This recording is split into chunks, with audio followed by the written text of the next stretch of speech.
Hey, what's going on, everyone? Welcome to the Over the Cap podcast. It is May the 4th, 2024, so May the 4th be with you. If you're following along, you can see the little Star Wars shirt I got on today.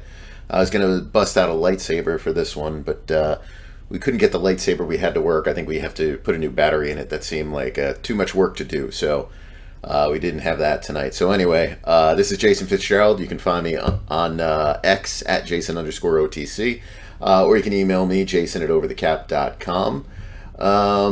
Beer of the night. I know this is going to be a sad one. Don't worry, it's not the Ultra, but we're pretty close to it. I just went with the low calorie, low carb Dogfish Head tonight. So nothing too much going on here for however long the podcast goes on for. I don't think it'll be too crazy. Famous last words, but I guess we'll wait and see about that.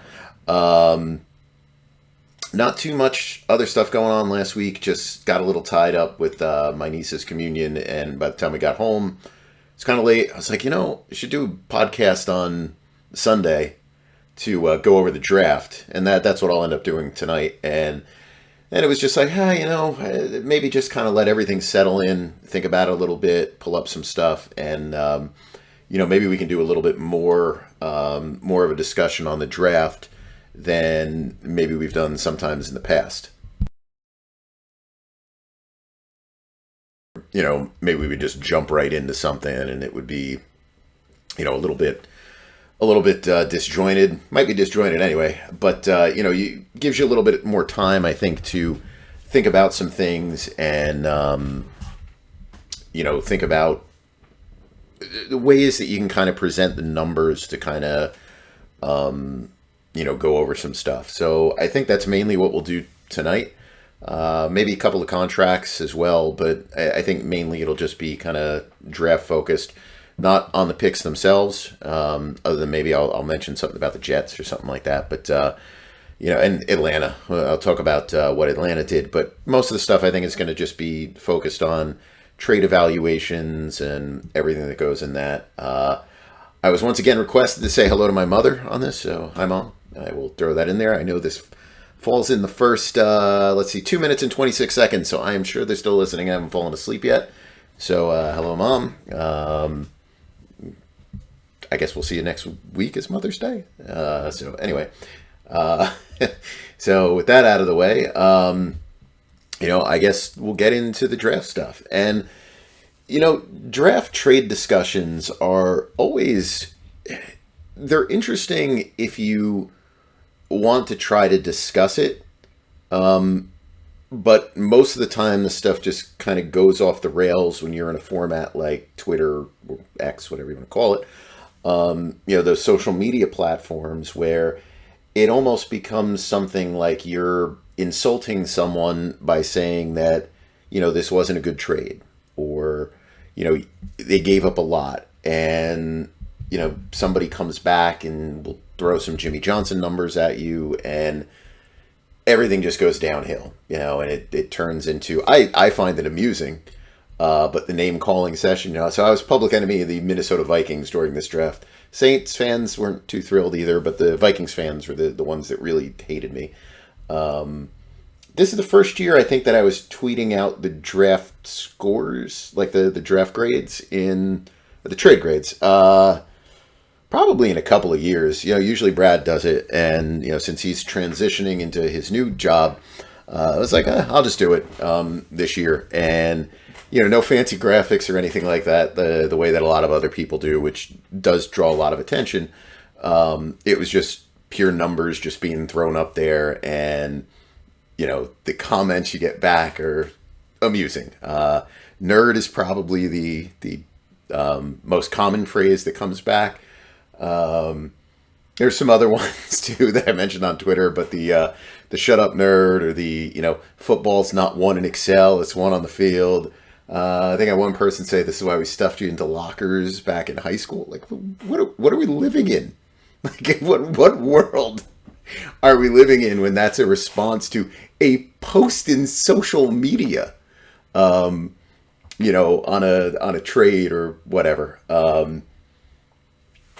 Anyway, it was amusing. I enjoy it. I know a lot of people don't like those kind of comments, and people get upset with them, and you get into the blocking and everything else. I don't care. Just whatever. Doesn't matter to me. You're in front of a keyboard saying whatever you want. I'm in front of a keyboard. Who cares, right? But it does take away from any kind of discussion that you can kind of have on the topic. When those things come into play. So for those who are newer listeners, or viewers, if you're watching along on YouTube here, I've done draft studies for quite some time. And I think it's really, really cool to see how many more people are doing work in this area. So while I'm obviously always going to be associated with NFL contracts, salary cap, contract structures, contract management, cap management, that kind of stuff, just reporting on salary cap things, I've actually always been fascinated by the analytics that you can use to work with the draft. So, as some people who didn't know that were interacting on Twitter during the draft last week, people didn't even know that Brad and I had written a book. So, if you're not familiar with that book is called The Drafting Stage. You can find it on Amazon if you want to check it out. That's really what I thought was the best kind of system for doing it, but there's no one size fits all approach to draft analysis. There really isn't. There are multiple different angles and different ways that you can approach these things. But when people start getting on you about like these numbers don't make sense, charts don't make sense, this doesn't make sense, that doesn't make sense, it's not like this is something that I just made up out of thin air, or that anybody else has made up out of thin air. Whatever trade formats you want to use, whether you're looking at what ESPN, what Seth usually puts out, I think during the draft, what they do. Ben Baldwin has a chart, which, it's really cool. A lot of it focuses on some of the things, and I'll show you in a minute, some of the stuff that we did in the past, where you're looking at values that exist because of your gigantic salary differentials. Pro Football Focus uses WAR to do their charts. Chase Stewart years ago made a chart with AV. I've done some work with that as well. There's a lot of different. There's the Harvard charts. There's a lot of different things, and they're all going to have different numbers. They're all different approaches to solving a problem. I don't even know if you want to call it a problem, but trying to create a different path for looking at trades in the NFL draft, or value in drafting, rather than the Jimmy Johnson chart, which was created when Jimmy Johnson basically became coach of the Cowboys thereabouts. The Jimmy Johnson chart is very loosely based on some old NFL stuff. I would say the Johnson chart is about as viable as a chart you and I would make if we went out on a Friday or Saturday for happy hour and got out a piece of paper and a napkin and just started writing down numbers and said, I think this is what the draft should be. Like that's about how viable the Johnson chart really is when it comes to anything with the NFL draft. Teams have realized this as well, and they've modified stuff too, and you can see some differences in there, and that's where a chart called the Rich Hill chart comes out. And what he had done is he had actually studied the trades that had come down since the Johnson chart had kind of come a little bit more into question, and said this is probably more along the lines of what teams are doing. So those two charts, when you look at those two charts are indicative or predictive, if you want to call it that, of what the compensation package is going to be in a trade. The other charts, the charts that we have at OTC, that's the Fitzgerald-Spielberger one, I always will put out with the points, unless for some reason I forget, that we're using that valuation. We'll either say FS or Fitzgerald-Spielberger, just so there's no confusion over this being the Jimmy Johnson chart. That chart and all the other ones that I mentioned are more about analysis of the results, predictive analysis, whatever you want to call it, of what is going to happen with those trades. What we're doing is you're using historical data, and you're looking at what are the outcomes of the draft, what are the outcomes of each draft slot, what are the outcomes of the ranges of players, right? Just because a player is selected at 15 isn't like, oh, okay, well the number 15 gets exactly this value. It's that player that was available at 15. He very well may have been selected at 13 in one year, probably 17 or 18 in another. It depends on what the team boards are, who has that pick, what their needs are, a plethora of different things. So you're looking at available talent within a certain range. Most teams, especially high in the draft, are going to have ranges, that are probably pretty similar. And, as you get down in the draft, it's more and more, you'll have teams that'll draft somebody 6th round that half the league probably had pegged as an undrafted player. But, again, you're just looking at the quality of the players who might be available to you, to draft. So it's not saying this is what NFL teams do. It's saying this is more along the lines of what NFL teams should do if you're looking to make the trades become a fair outcome. That should kind of be your basis for what you're looking at. To take a consensus of all these different charts. You could do that to make a consensus range to say, okay, this chart that OTC has is kind of bullish on 7th round picks relative to 3 of these other charts. And, this one is maybe a little bit higher in those 2nd and 3rd round picks.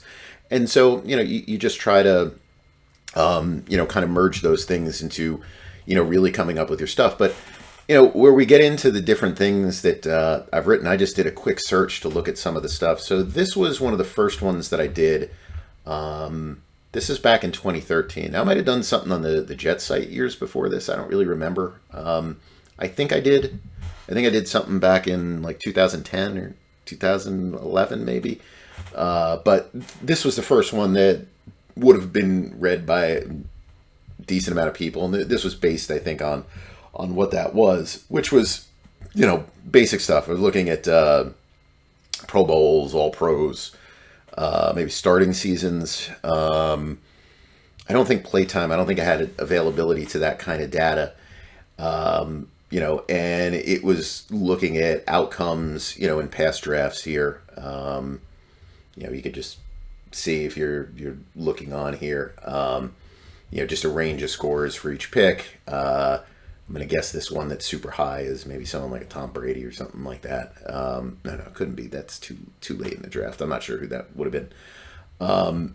But this was just if you look at this chart here, this is based on, different salary scales here. And this was based on the value that existed relative to the outcomes in the draft. And the blue line here is a 2013 draft, and then we have the 2010 draft, which is there. And you can see because the salaries were so high on the front end of that 2010 draft, there was no value in those top picks. Like your top 10 picks, 15 picks were tremendously overvalued relative to the risk that occurred with them.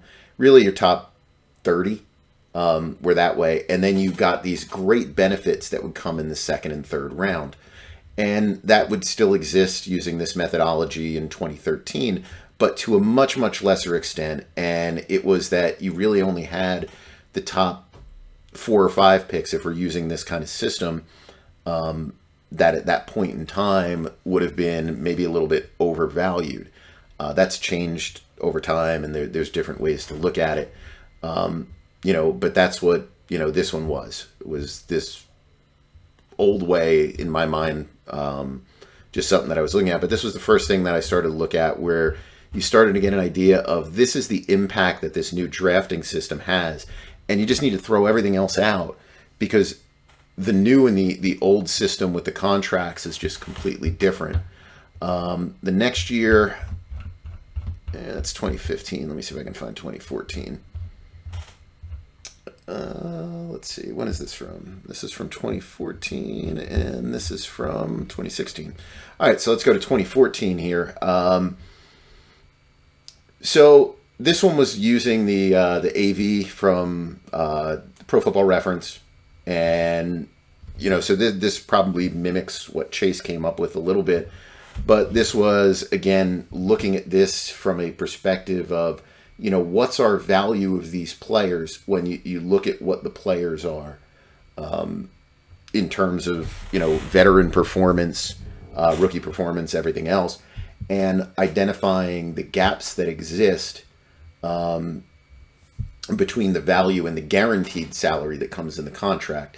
By using this method, the first 20 picks in the draft pretty much, actually, no, I'm sorry, that's about the first 15 picks in the draft are pretty much priced appropriately. And then you get these big gaps to where you really had the best value coming in the second and third rounds before things started to level out as you got back down. When you look at the Jimmy Johnson value, I thought this was interesting, and this is the first time that I really jumped into the fact that the salaries that we have here, the signing bonuses, as they were determined in the collective bargaining agreement, very clearly were based on the Jimmy Johnson draft chart. So if you look here, if you're following along on YouTube, and you can look these old articles up on Google or something, you can see the signing bonus, which was the original guarantee on these contracts, mirrors the Jimmy Johnson value almost perfectly when you plot them. It's a perfect match. The exact way that the line falls here, and that was really where I kind of jumped into that and kind of deciphered what in that CBA was the system for determining the rookie salaries, and we were really good with that. We had a couple teams that were using our projections back then. This is before the NFL put in the CBA basically how to do the equation, and there's some things that come up with that you still have to understand, but this is actually where I was able to kind of start to figure out the basics of what they were doing in the old CBA, where they didn't really spell out as much the way that you did those calculations. So that was 2014. And again, this is just to bring up the different, iterations of stuff that I've done where you're working on these things. 2015, this was, let's see what this is. This was probably going back to AV.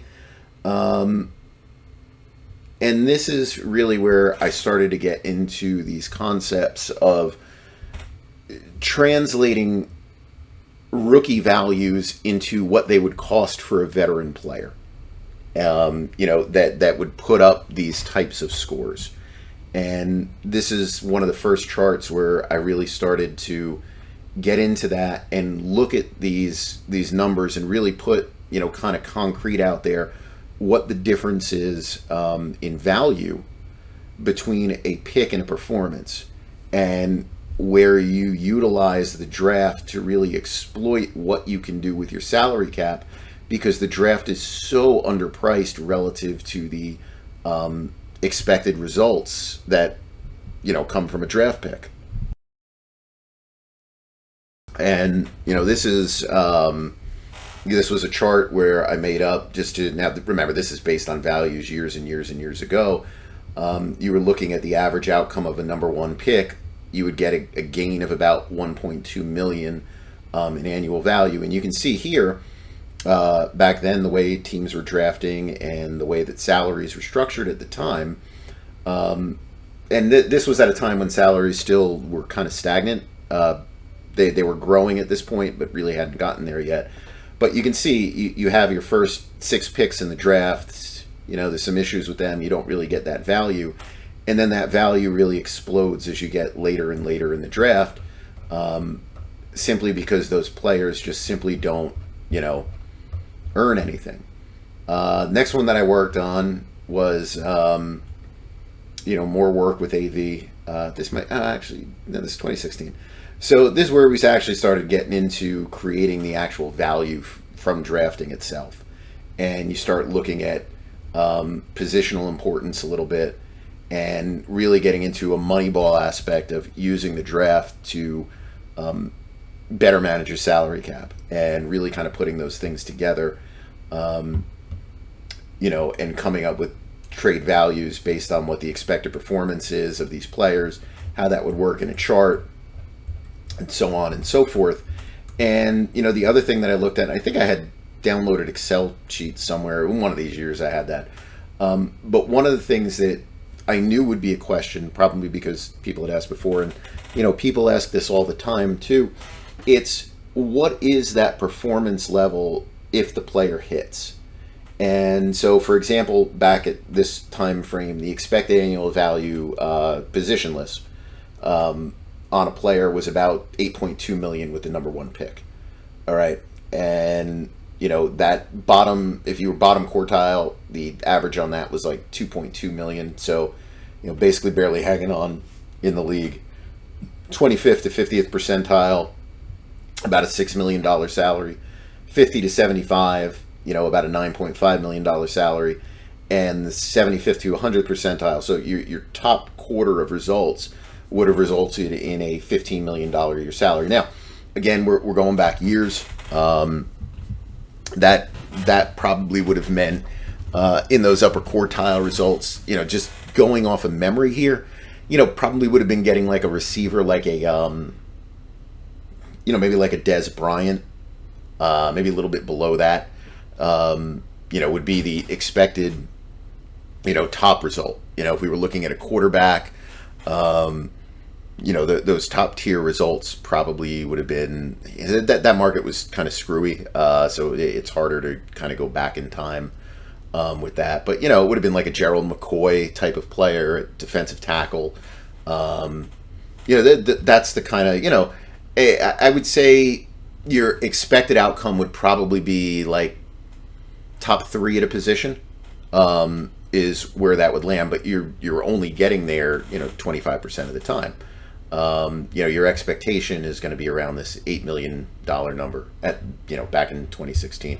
And that led to the stuff that Brad and I worked on later on, which originally just came out of a post that I did on OTC doing another drafting thing, and what that was basically based on for that one, which is what we ended up using our chart on, was I wanted to get rid of the concept of using different metrics to score a draft. And there's nothing against that. I just showed you I had a whole history of working through that stuff. And there's plenty of charts that utilize those things. And like I said, there's value in everything. There's value in all these different ways that you can look at this stuff. But the one thing that I know comes from some of that stuff is you throw like, okay, my chart's based on a Pro Football Reference statistic created by 3 people there. And now you have to go down the rabbit hole of explaining this and explaining why on a better team there's more value than on a worse team, and there's certain things based on position, based on the salaries at the time. That's kind of how they, I think, loosely came up with positional importance. So there's some limitations there. Obviously, you get into Pro Football Focus, it's like, what in the world is WAR? Like that is not something that's caught on mainstream whatsoever. If it was based on grades, it's like, well, this is the deal with, grades. Well, the grades are stupid. ESPN, I don't think, really does anything with there. So my thought process was, I will let the NFL tell me. There's no argument really over a metric, at least at the levels of the NFL, where they say, well, how do you grade a draft pick? How can you tell me how good Joe Burrow is? How can you tell me that? Cincinnati told me it. They said he's worth $55 million. And that's it. Like, how can you tell me how much Aaron Donald is worth? Well, the Rams told me that when he signed his first extension off his rookie deal, he was worth, $21.5 million or 22.5, 21.5, whatever it was. I'll let the experts do it. I'm gonna tell you I'm not an expert. I don't know anything. You know it. There might be some outliers because you don't like what some other people did with their contracts, but for the most part, you work in those systems, you agree with those contracts, you say they're valid, you negotiate off them. So I'm scoring my drafts off of those contracts.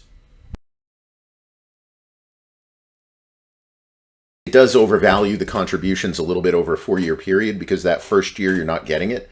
But pretty much year 2, certainly year 3, you're getting that type of performance. And what we did when I started working closer with Brad on it, to kind of take positions out of it, because it screwed up the numbers when you throw somebody that takes a running back number 10, and even if that running back gets paid, $13 million a year, which is top of the market, it's like, well, that throws the whole average down, because $13 million would be a bust at quarterback, and not a bust at quarterback, but it would be an underperforming, underwhelming quarterback if he signs a second contract for $12 or $13 million. So that was where we came up with the idea that you will take these and you're going to base them on the market that year, and you can just turn them into a percentile. The number one pick, when we look at these different drafts, the average outcome for each position, basically the expectation would be, I think it was like I think that one is 98% of the average of the top 5 players at a position, which kind of ties in with that old stuff that I was mentioning. That's probably the second or third highest paid player at the position. Right. That's, and for that position, that's a little bit more of an expected result. And, that's because we could take out some of those different values in there and everything else. But, I thought that was a good way to do it. And the thing that I liked about it, this is really where I first, one of those ones that I showed you before, was I took the chart and I didn't want to give him points. I actually just wanted to give him expected salaries. Then I realized that would never catch on. That you do that, again, it's too out of the realm of normalcy in the NFL. Instead, it was like, well, we can make it work both ways. So you've got these point charts, but the points actually are percentiles. And you can plug in whatever positions you want, and it makes the charts dynamic that way. Because while I'm not going so far overboard that, we get into what positions are better drafted in certain rounds. If you're a premium subscriber, I did write an article on that. I'll just pull it up real quick here if you're following on YouTube, where we looked at the rookie APYs versus second contract APYs by round. So you can see the value in each of these, and you can see like real value exists in round 2, round 3 if you're just looking for a risk-free investment. But we get into positions where positions are, performing very well in certain rounds, and, ones where they don't perform so well. And, you can change your numbers based on that. But, the point of it was, if I draft a quarterback, or I'll throw quarterbacks out. Everybody, whatever with the quarterbacks. If I want to draft an interior defensive lineman, which is one of the more important positions in the NFL, you can come up with a justification on that by plugging that position in, which is a higher paid position, and you take those numbers where, there's point values, but I can turn those point values into salaries now. I can take those point values because of the way that we can program that in. And, you can turn those into the expected performance for a specific position. And then you can compare salary to salary versus points to points. And you can see a lot of ways where you can say, okay, technically I lost this trade because I gave up X amount of points. But when you look at the position that I was able to draft, really, I'm coming out ahead, and that's a win-win. That is exactly how you should be maneuvering the draft if you're a team, to do these things. Now, before anyone wants to say, well, this is just crazy talk, it doesn't make any sense. Again, there's teams that have read the book, they loved it. How much they utilize it, I don't know. But what they liked, I think, was the system for it. And again, there's nothing hidden with it. It's in a book. So, I mean, you can read it if you want to read the methodology. You can read it just to see some of the outcomes that are in there. We have outcomes of trades and all kinds of stuff that went over that period of time. So obviously that I just went off on a little history lesson, at least with my experience with working with draft stuff. But I just think that's important to put out there just to show again. And again, this is more for people who are just, kind of newer to it. That there's a long basis of working on this, and it's not just made up voodoo numbers to insult a football team. It's based on data, it's based on past performance, and it's based on the fact that nobody beats the draft. There is not one team. There are teams that do better. But, in recent history, or even when we want to say, well, this front office isn't very good, I think the only front office that was actively bad was probably the Raiders. They were just operating on, this is the Gruden Raiders, were just operating on a system that seemed very different than anybody else. Outside of that team, there's teams like the Ravens that I think do a very good job with creating a comprehensive picture. But I have a feeling that the scouting that comes back on most of these teams is very similar. I think some of the better teams probably do a little bit better job of trying to pinpoint the players they select. But nobody's perfect, and they all get a lot of things wrong. And that's one of the problems when it comes with the trade-ups is that you leave yourself no margin for error.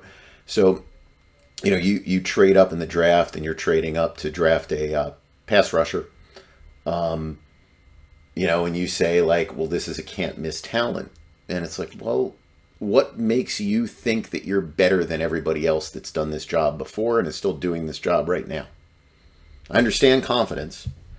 But you also have to be confident up to, some type of realistic extent. And it doesn't mean you don't take risks.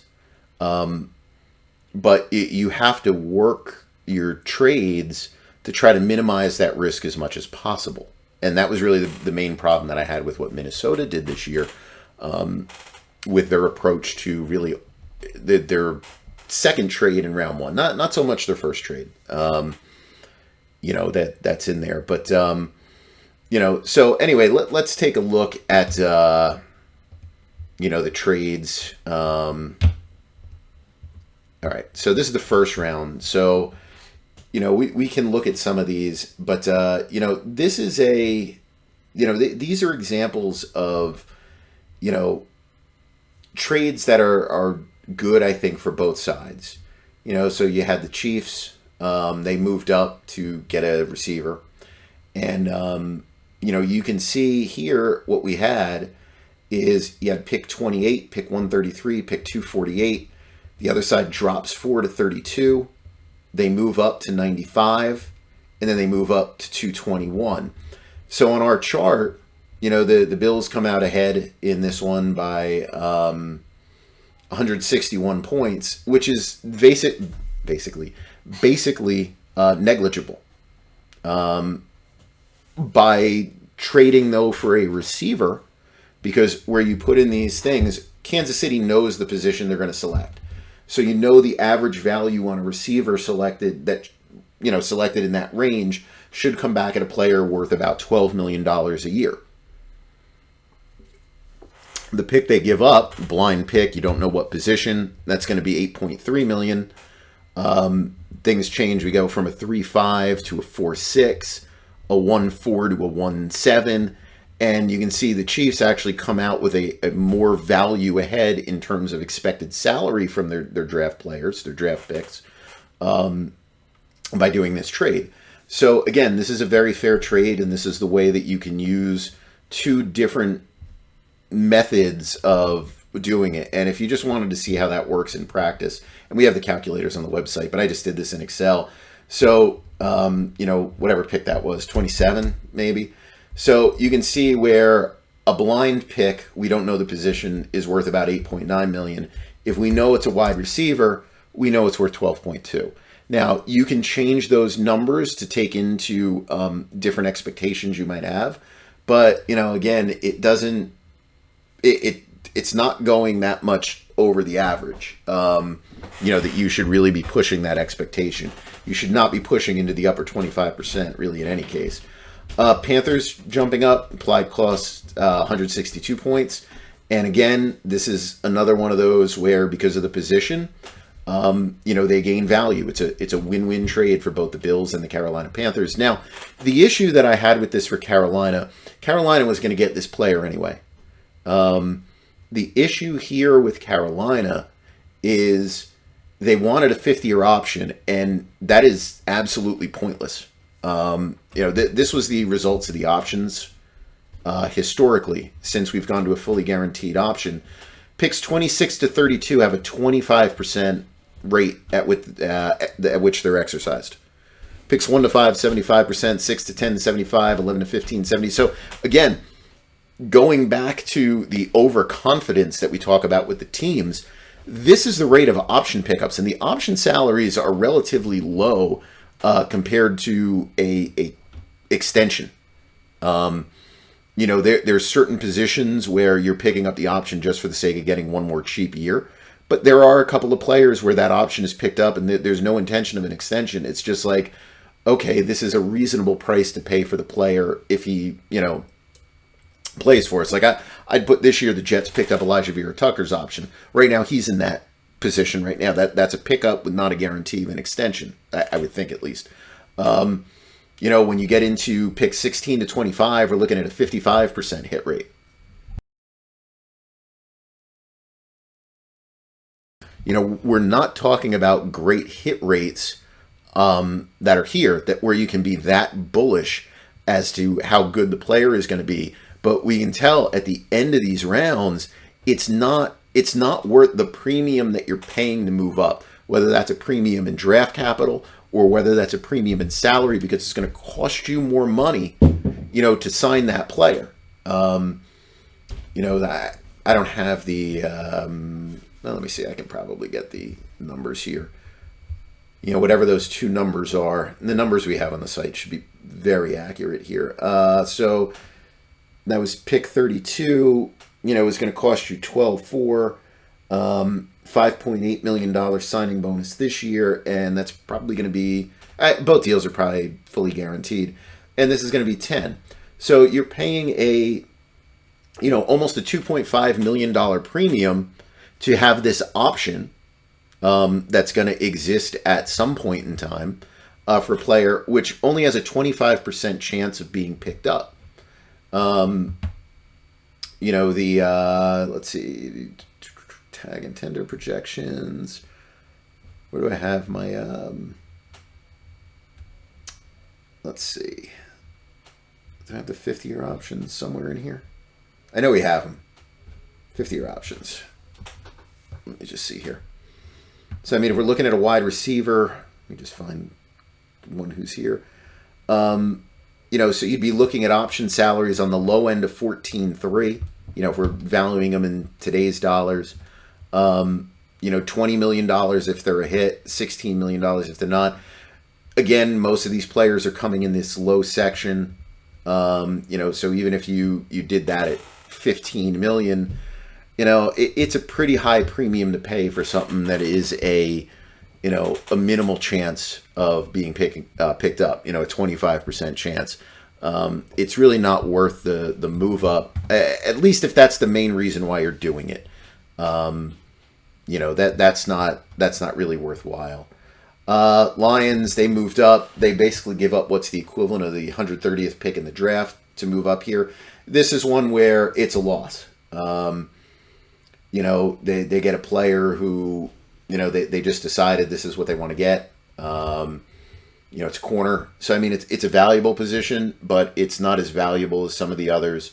So you're not getting that big boost like you see with the wide receivers. The Lions are a very interesting team because if you look at the Lions historically as to what they've done in the last couple of years, it has been completely against any kind of logical method, I would say, to approach the NFL draft and team building. But it's really worked for them. You can't discount it. They have hit on many of their players, which is what you have to do when you make these and this is a semi-premium position. But when you make those picks, it's like, again, you're leaving yourself no margin for error. You got to hit on them. And they've hit on them so far. Now, I do think with the Lions, the question is what's going to happen with them 3 years from now, more so than what's happening right now. You know, they've got this great benefit of this Jared Goff contract. He's going to get extended at some point, and that's going to cost a lot more money. You know, so that'll be interesting to see. Now, this is the Vikings' first trade, and I don't think the question on this one whatsoever is value that's lost. So, yeah, they give up what's the equivalent of the 109th pick in the draft. They give up 2,760 points to gain 2,141 points. But the outcome on the quarterback is gigantic here. Your expected value that's added on their quarterback is $30.8 million. And, you know, from the perspective of a quarterback, that's not really even a realistic number. Because the way the quarterback's worth, this guy's either going to be worth $45 million or he's going to be worth $5 million. There's really no gray area with quarterbacks anymore. So, you know, there's a lot of value in there if he becomes a viable starter in the NFL. So, for that position, you know, this is very low. If you go back and you look at, and I know that it was a much bigger jump, but if you look at what Chicago had to give up to get Justin Fields, who, you know, was the fourth quarterback, I think, selected, second to last in the first round, if I remember correctly. You know, the Giants got a future one out of that trade. They got a lot of stuff that, you know, was required to move up because they knew Chicago was moving up. So when you look at it from that perspective for the Vikings, you know, they called the Jets bluff, and the Jets just took whatever they could get, which is the right move for the Jets. Right? The Jets got the same player they were going to get at number 10. All right? So even if we want to say that the value, they got dropped a little bit, it's the same player. So there's no value drop, and they pick up picks 129, 157. So they don't get the haul that everybody else does on these quarterback trades, but they got the best possible outcome they could have hoped for because they found somebody willing to trade up when the team probably didn't have to. And I think that's the question that you get into for Minnesota is, you know, when you look at the numbers, when you look at what Denver had, when you look at what the Raiders had, because those are the two teams that you're probably thinking are going to trade up into the Jet spot and select a quarterback. When you're looking at those numbers and you're seeing what's there, and the Jets, once the Jets are settling with you on pick 129, 157, that tells me right there, Denver and Vegas are not in the mix. Because if they're in the mix and they're looking to jump up over me, there should be a lot more leverage because the Jets, those other two teams know the Vikings are absolutely desperate for a quarterback. The Vikings made a nonsensical trade with Houston weeks ago to gain another first-round pick, honestly, for the purpose of getting a quarterback. That's the only logical reason they would have done that trade. There was no reason to make a blind trade where you give up that much other than desperation. So once you see this as the trade compensation that's coming to you from the Jets, you got to really ask yourself, all right, if this is what they're asking me for, it means they don't have anybody else on the phone. They really don't. You know, because if Denver really wants their quarterback, they can go get him. And I'm probably not going to be able to match that offer. If the Raiders really want a quarterback, I'm probably not going to be able to match that offer. So if the Jets are, doing this, it's like, well, maybe you call the Jets bluff at that point. But they didn't do that. And this selection here is not number 23. I don't know why it's probably like 123 or something like that. That's only if you're following along on the video and you see the selection there. But I guess for me, what it boils down to is because it's the quarterback position, I don't care that much about it. The thing is, when you did the first stupid trade,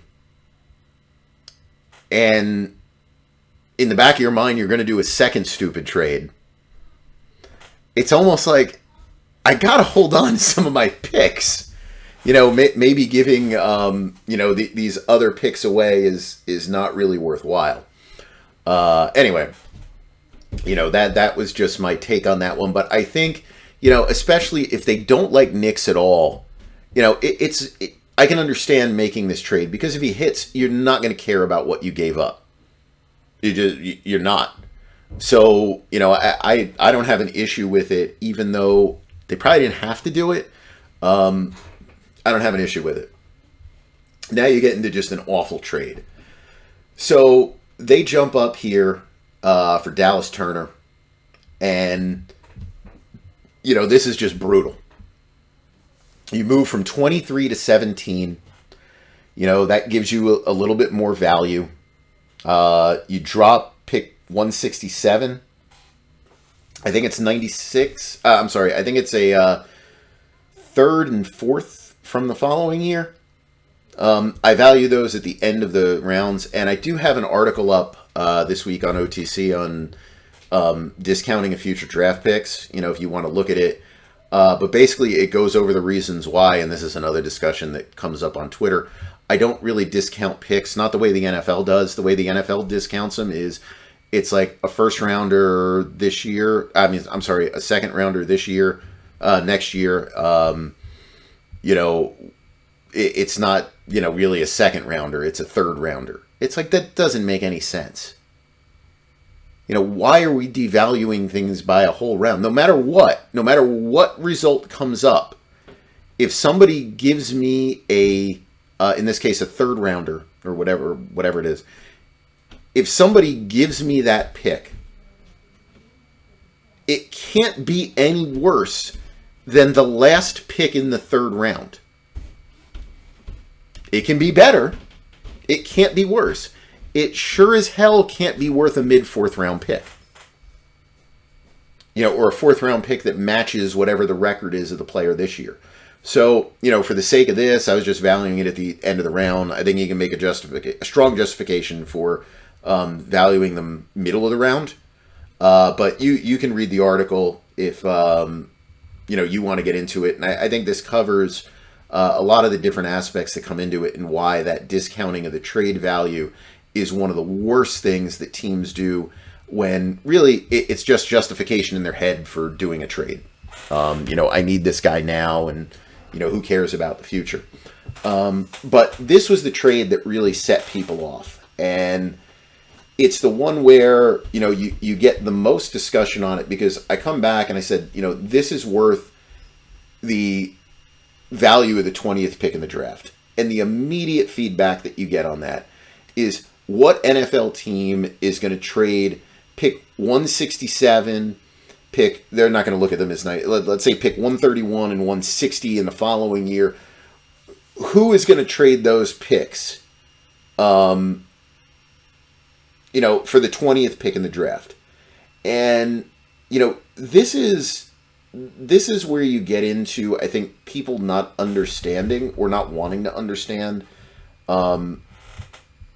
the odds that kind of come in with these different things.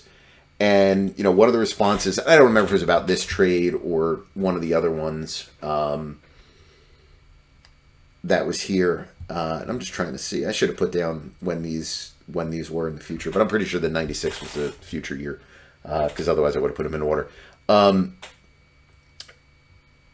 think that, again, people look at these top-end numbers and they look at those as like, okay, well, this is a likely event. And then you look at all the other ones, which are smaller chances of happening, and you go, okay, but those are all unlikely. And it's like, what are we really trading into? So somebody posted to me like starters from round. And we had done something like this in the book where we break down the players into various tiers. So I'm going to pull this page up from the book. So this is from the book Brad and I did. Basically, what we did is we broke the players down into tiers. Tier 1 would be like an elite level talent. Tier 2 is an above average starter. Tier 3, I believe, is a starter. 4, 5, 6, 7, they're all various levels of contribution.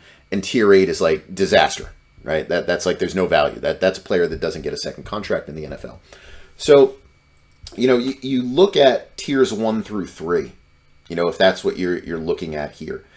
And you look at the players in the first round, and the outcome on those is about a 42% chance, which is the identical chance as a third round of producing that same player. 42% chance of a tier 1 to tier 3 outcome. Round 3 is about 22.9%, 10% for what would probably be round 4.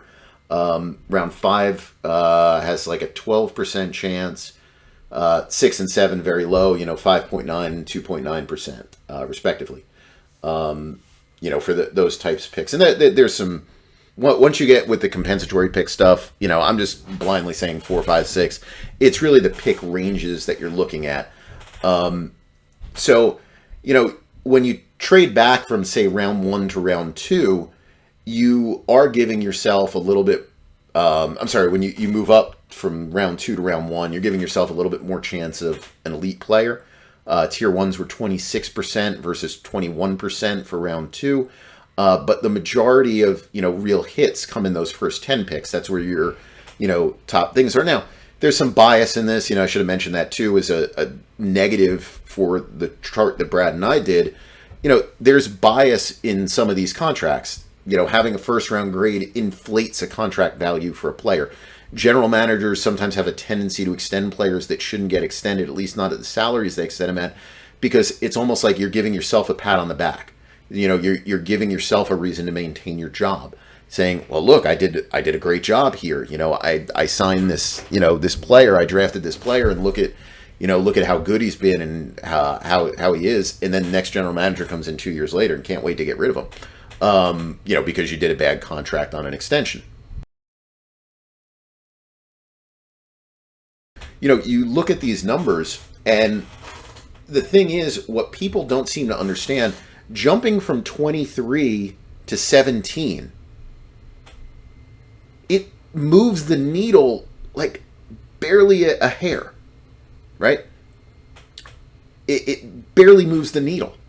If our average outcome in this round to get a starter, if that's our baseline, is 42%. All right, and from this range of players, so we're moving a little bit higher, 6 picks higher. Let's say that pick was 44%, and our pick at 23, which is kind of the middle of that range, was probably 42%. So we're giving ourselves like a 1% better chance of getting a player, and we're giving up all these other numbers.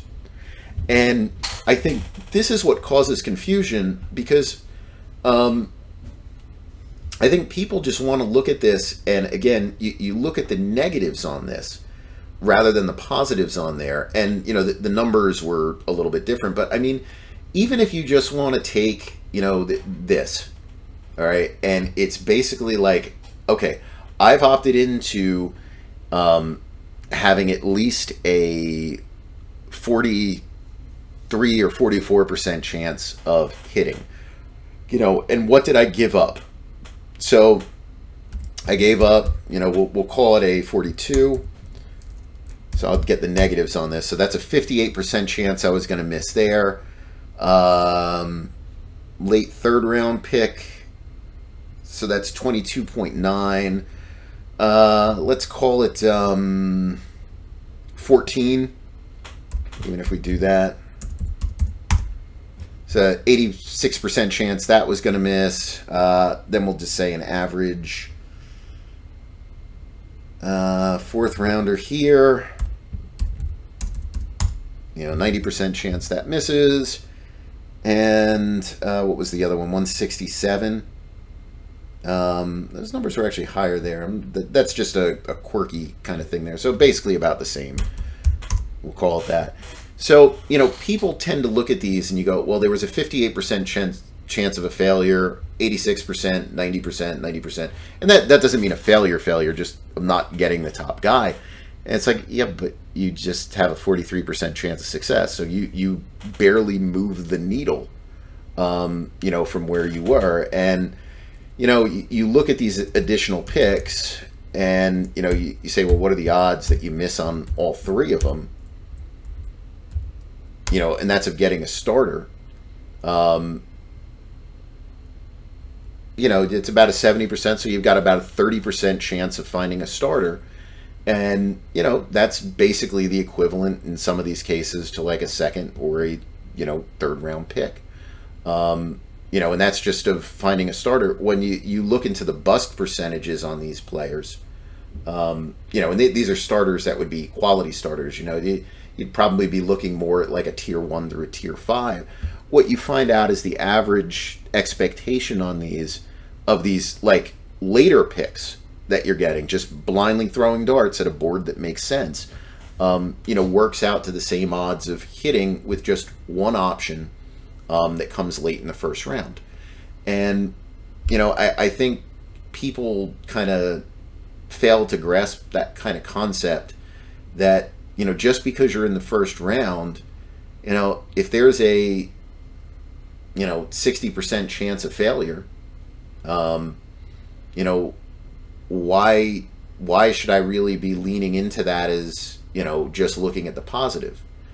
And again, this is where we miss out on the discussions about this, because now people just get angry with the trade values instead of saying that, I'm agreeing in a sense with you. You're telling me that this player they drafted, because the Vikings front office is so incredible, and this player is so amazing, that somehow this was some weird draft where, the defensive players weren't taken. Now, I'll tell you this right now.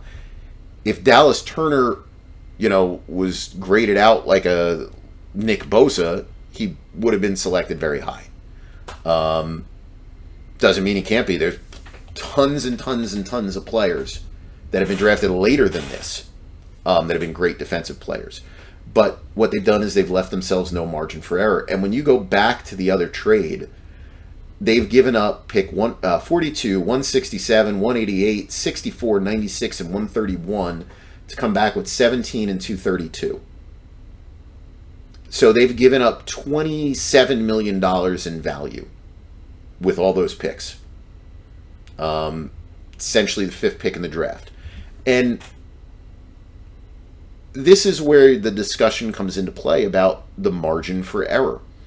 When you just draft a random player in slot 17, for example, what was that player's salary? Pick 17 would be, let's see, where's the Vikings? No, just go 17. About $16 million, $4 million a year.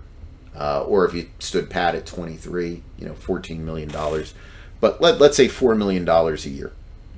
When you look at that as an edge rusher at $4 million a year, you have a ton of outcomes that don't hurt you.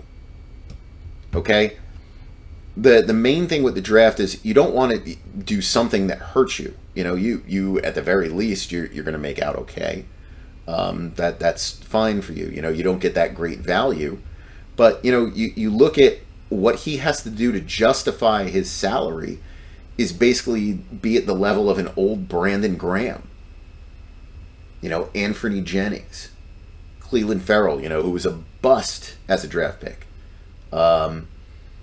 That's where, you have to land as a player, like Micah Parsons here, right? He's at 4.3. Now, Micah Parsons, Dallas hits the monster hit. He's worth the 34. He's worth top of the market.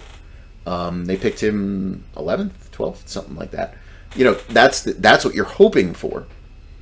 But, if Micah Parsons wasn't that player, there was a range of outcomes where Dallas still can be happy with the pick. And then there's a range of outcomes where it's not a back-breaking pick because it still justifies the salary, that was put in there. And this is where you get into it because, again, we're giving up all this potential. We're giving up all this different potential. And all that does is that tells me that, most of the value is going to come from him here. It's not going to come from that later pick. There's some value in that. But when you look at it this way and you say, okay, a edge rusher selected here would give you about $14.7 million in performance, which would be the equivalent of having a player like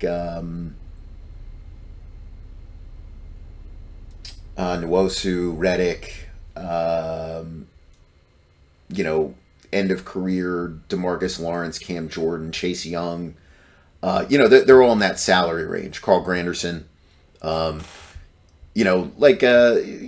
of situational. If we're looking at younger guys, situational pass rusher types.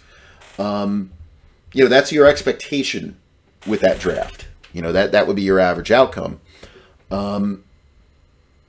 They have to hit on a player who's worth more along the lines of $27 million to make up for everything they gave up.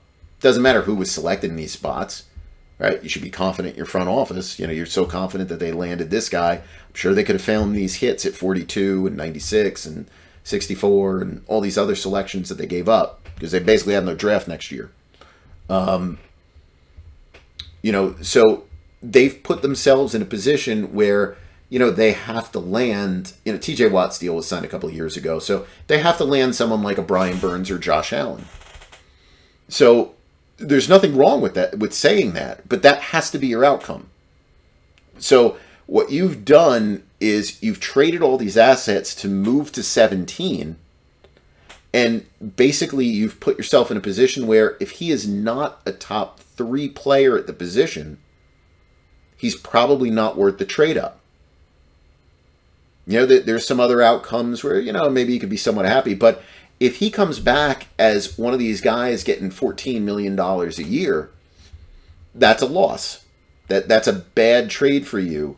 And that doesn't even get into, what's the difference in value between him and the other edge rushers who were available? What potential did those players have?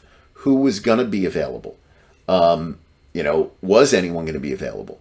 So, that's the other aspect of it that nobody even looks at all. It's like there were other players that were around there too that could have fallen to them, or that they could have moved up with maybe less of a price to get one of those players.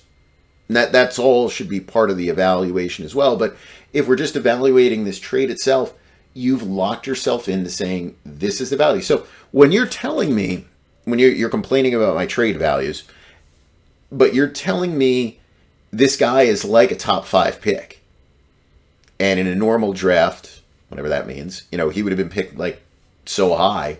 It's like, okay, great. He has to be that player. So that's what the trades tell you.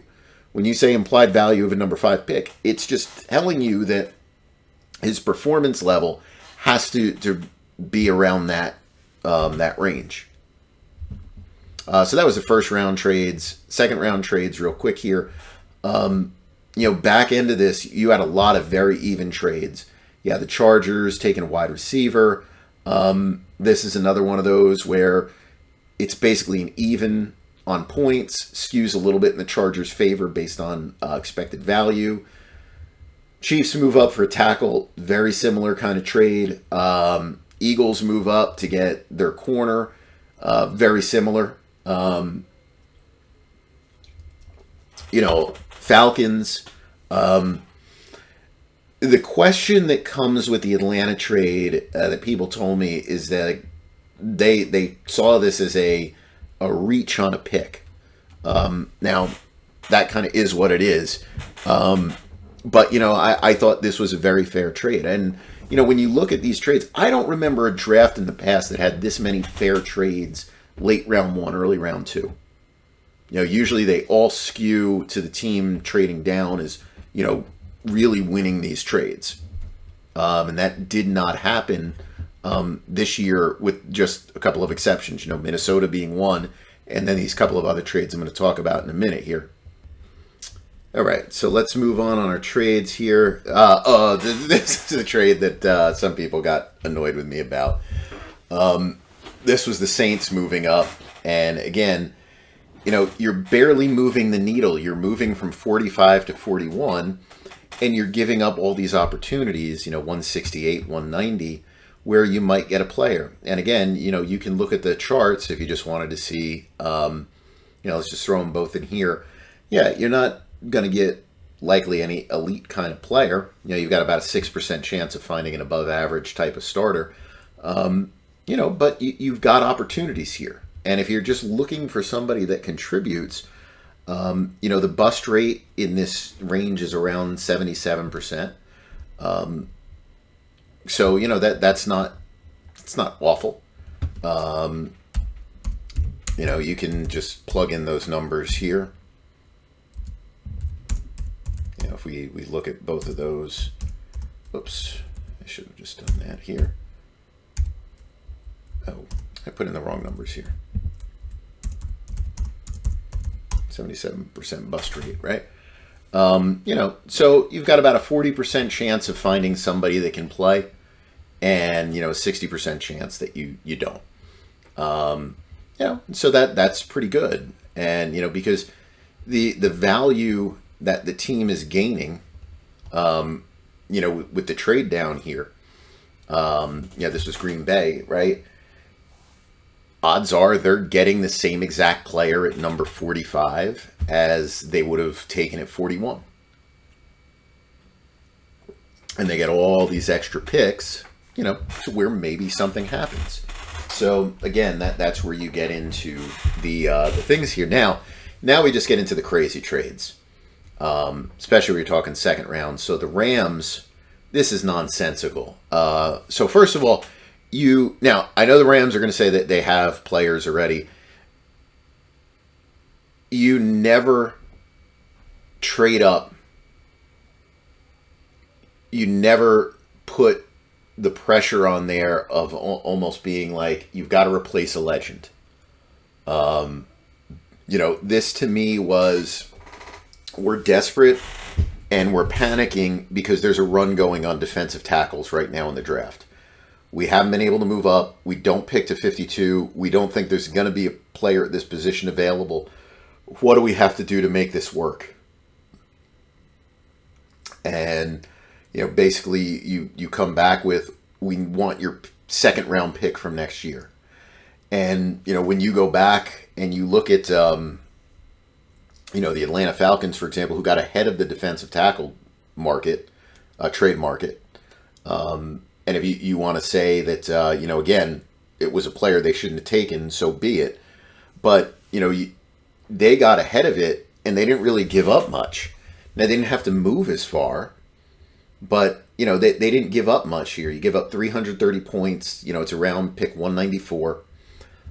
They go from 43 to 35. And then they drop from 79 to 186. So, that's a pretty significant drop. But, it's not that bad to basically be able to select. I think that was the first defensive tackle in the round. So, at least you're jumping up and you're getting that. Now, Rams maybe had this guy, earmarked the whole time. But, to just throw that pick next year in, that's brutal. That is an absolutely brutal trade. And, your potential salary loss with average outcomes on this is about $5 million.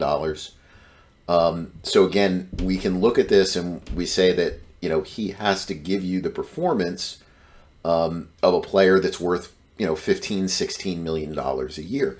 Which, obviously I'm sure that's what they're expecting. If we look at our interior defensive linemen, $15, $16 million a year, Grady Ed Oliver would be the comparison in terms of money. Maybe Zach Allen, that's the range that you're looking at. The other two players are older that are listed there. But that would be that would be kind of the market that he needs to be at. He needs to be at that level of player, which maybe he will be. But again, it's just a ton to give up. to make that move. It really is. And, the minute they did this, I'm like, wow, what an incredible trade. By this was the Panthers, right? It was like, what an incredible trade by the Panthers. They're doing a really good job here. This is great, whatever. But Carolina didn't like that praise apparently, because then they came out and they made, with the exception of what the Vikings did, I think the worst pick in the draft. So the Rams' value was that of the 35th pick, which is just awful when you're talking about a second round move. The Panthers is less than that, right? It's the 66th pick. But where we're talking about making charts dynamic and you're looking at decision making, they moved up to take a running back. And a running back with an ACL injury. Like, I have no idea what this is. This is, they traded away the pick that they had just acquired to move up to 46. They give away, along with that pick, 142 and 155. And they select a running back. And a running back gives you no value.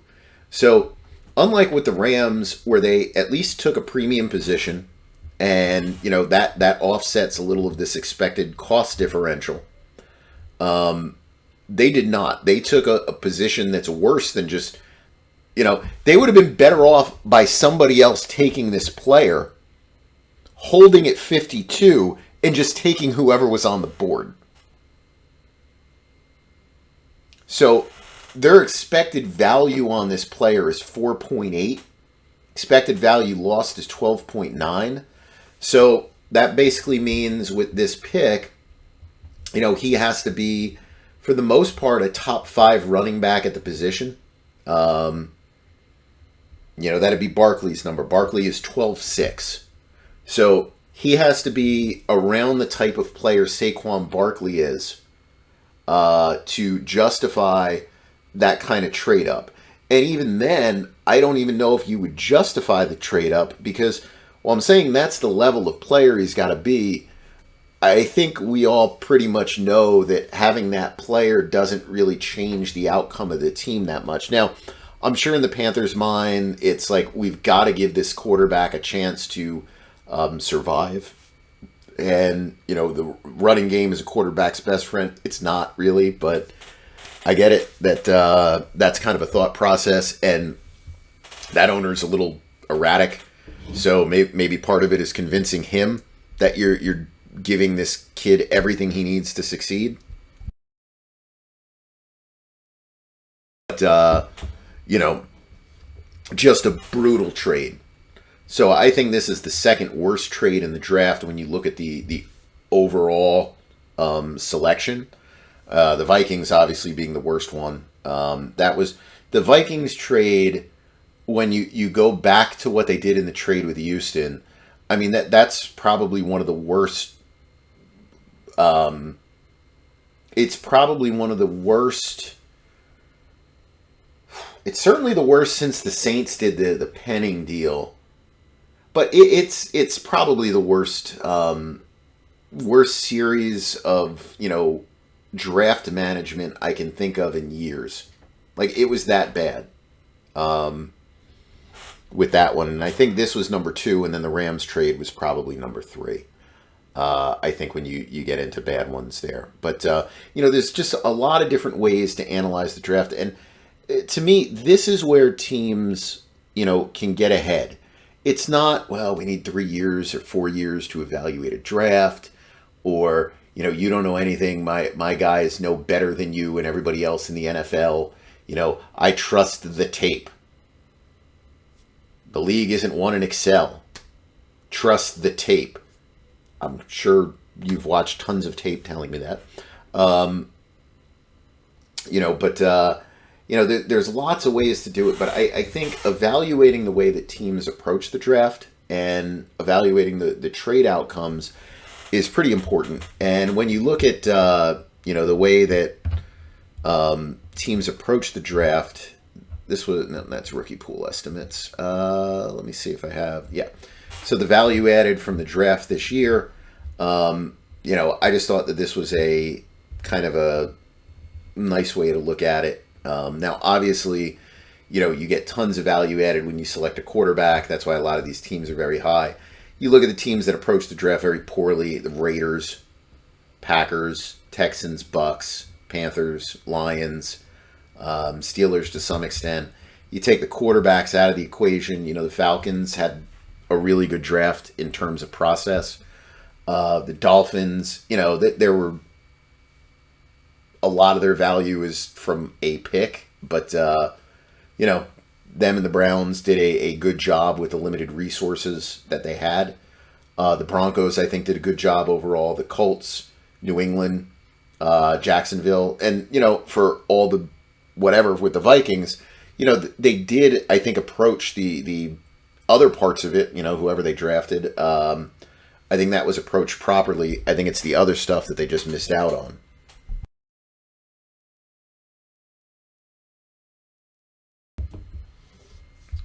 But you look at those teams that did poorly, and these are the ones where when you look at this kind of stuff, and you look at the Steelers, the Lions, Panthers, Bucks,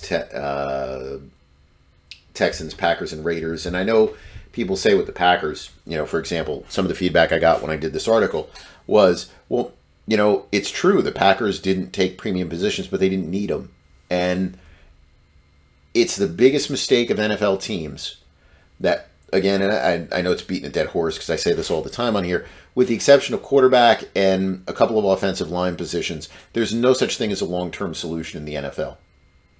There's just not. Players are very good for years 2, 3, 4, sometimes 5, and then decline starts. Sometimes you let guys walk in free agency. Sometimes you'll hold on to them for a year or two after the free agent year on an extension, and you just get declining play. And it's like, yeah, they're a big name, but why in the world don't we have another player, another option?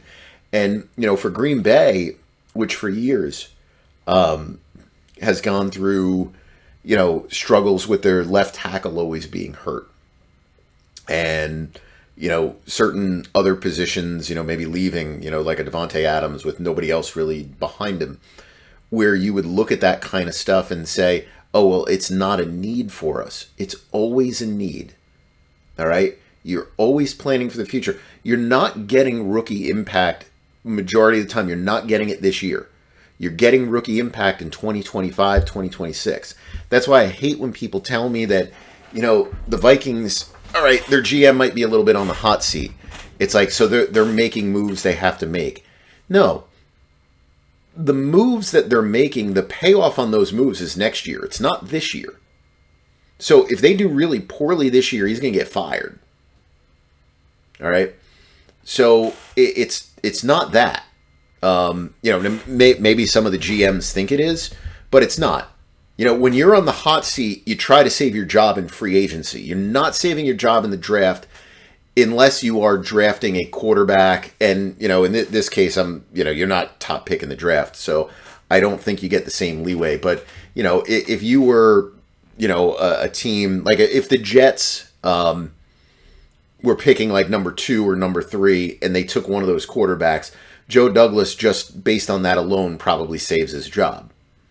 But otherwise, you save your job doing stupid stuff in free agency, not doing stupid stuff in the draft. So anyway, that's just point I wanted to bring up here. But these teams that approach, you see where it, kind of catches up with you. So the other real big thing coming out of the draft was, the Falcons' decision to draft a quarterback, and I don't hate it. I got a lot of texts from people around the league basically saying, this is the dumbest thing that you could imagine. Here's the thing. I think right now we're evaluating it wrong. The people discussing it are evaluating it wrong. The issue with the Falcons is not the fact that the Falcons drafted a quarterback.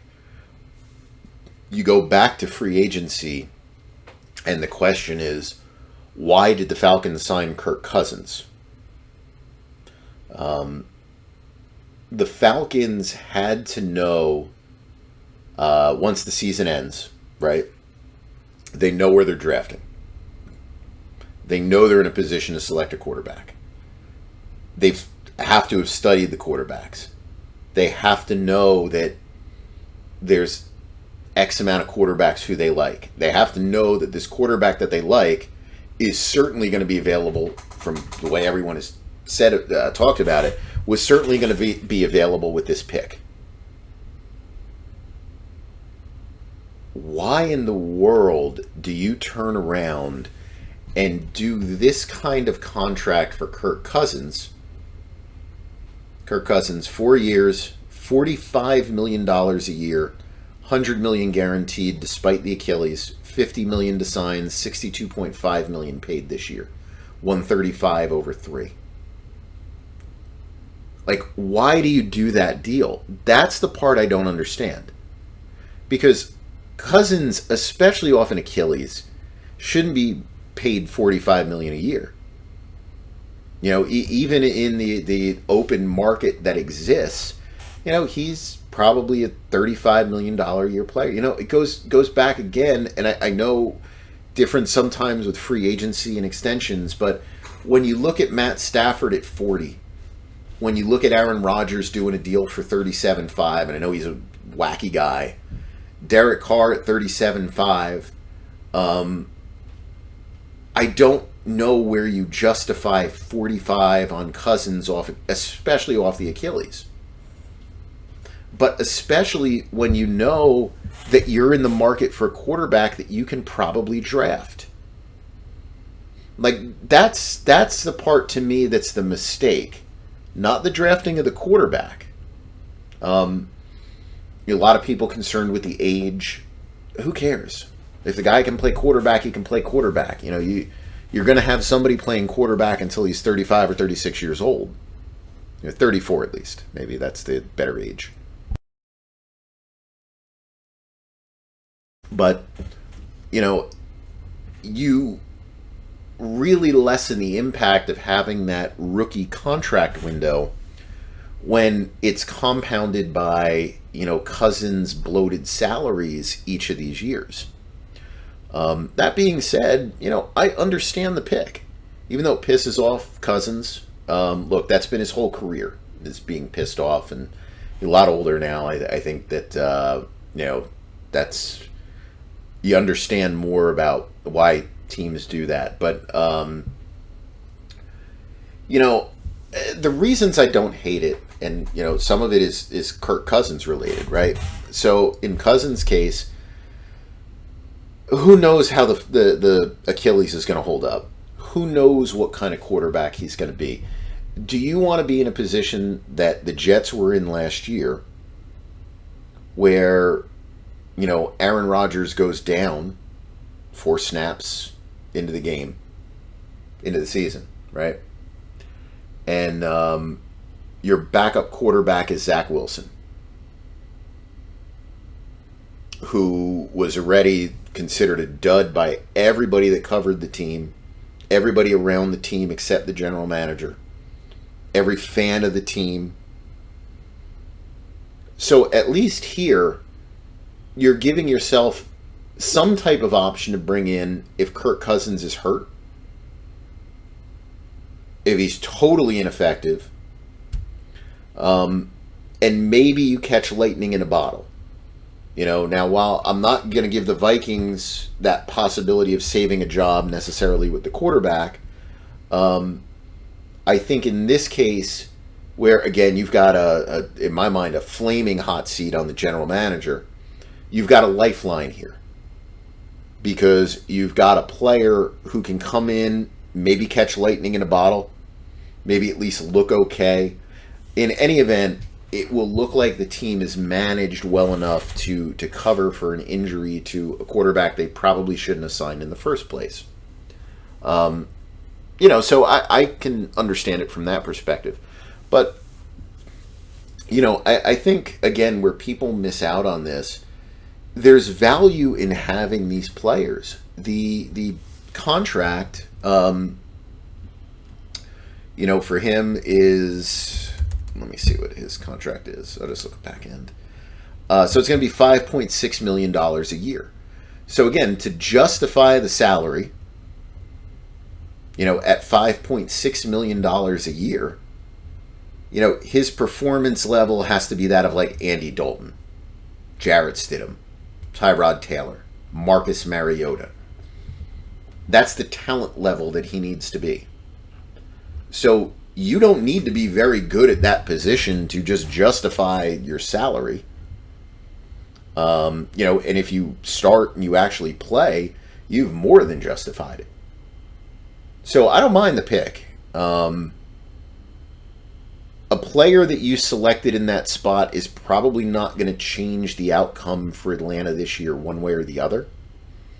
Maybe it would have improved the outcome in 2025 if Kirk Cousins is effective. But I don't mind this as an insurance policy at all. I don't think it's a bad way to manage it. I don't know if that's really their thinking. When you go back and you see what they did with the handling of the Lamar Jackson free agency, and look, you can shout to you blue in the face about, oh, well, the Ravens were matching any offer and they didn't care. They could have made an offer the Ravens couldn't have matched. We've gone over the numbers. We've gone over that. They could have absolutely 100% made an offer that Baltimore could not have matched. All right, if they wanted to bring him in.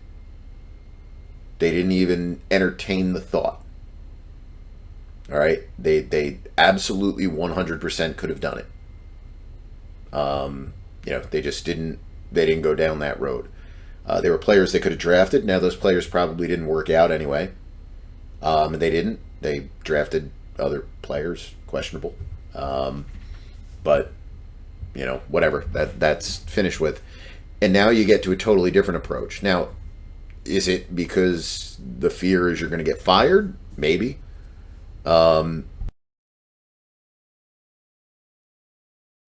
This position, this is the position you have to take risks at. When a general manager wants to tell you, you got to take risks, you got to swing for the fences. This is the only position you're really swinging for the fences for. The other stuff, it's nice, but there's nothing there that changes the outcome of the team enough to really justify some of those moves. So I know I'm in the minority on this, but I don't mind the move at all. Of them doing it. Now, it might turn out to be a total flop, but I don't mind that at all. And, one of the other things, too, here is just for what it's worth, Cousins during, just to give them a little leeway on this, and though I still think it's pretty bad in the sense that they should have known they were going to get their quarterback. But, a little leeway here. They have been working with Cousins, I'm sure, since free agency on rehab and everything else. Maybe he's coming along a lot slower than they would have liked. Maybe there is a little bit more worry after actually seeing him working with him and everything else as to how he's progressing. Which maybe move them a little bit to make this move. I don't know that. I mean, nobody knows anything with that. But that was just a thought I think that I had on that a little bit. Other news that came down this past week or two. I mean, not too much. Mekhi Becton signed with the Eagles. I don't think this changes the comp picks for the Jets because I think they were already one CFA over. This to me felt like a mistake, a jumping of the gun mistake. That you had teams where usually you wait until after the draft to sign a player. And you do that because you don't want it to count in the comp pick equation one way or the other. Now, the Eagles, it wasn't going to benefit them. I mean, it wasn't going to hurt them, so I guess it really didn't matter. And the Eagles didn't do the deal until after the deadline for the comp picks. But Becton's people went out and announced that he was signing a deal worth, up to $5.5 million with the Eagles, once that's announced, the NFL set that precedent a couple of years ago with the Saints with Jameis Winston, where they clearly came to an agreement and they were holding off to try to protect a comp pick, to where if it's basically public knowledge that you're signing a player, it doesn't really matter what that date is going to be. It is what it is. Christian Barmore signed an extension. I think it's a pretty good extension for him, 21 a year. There is some money tied up in per game bonuses. That's a little on the higher side, but overall, I think that's a pretty solid deal.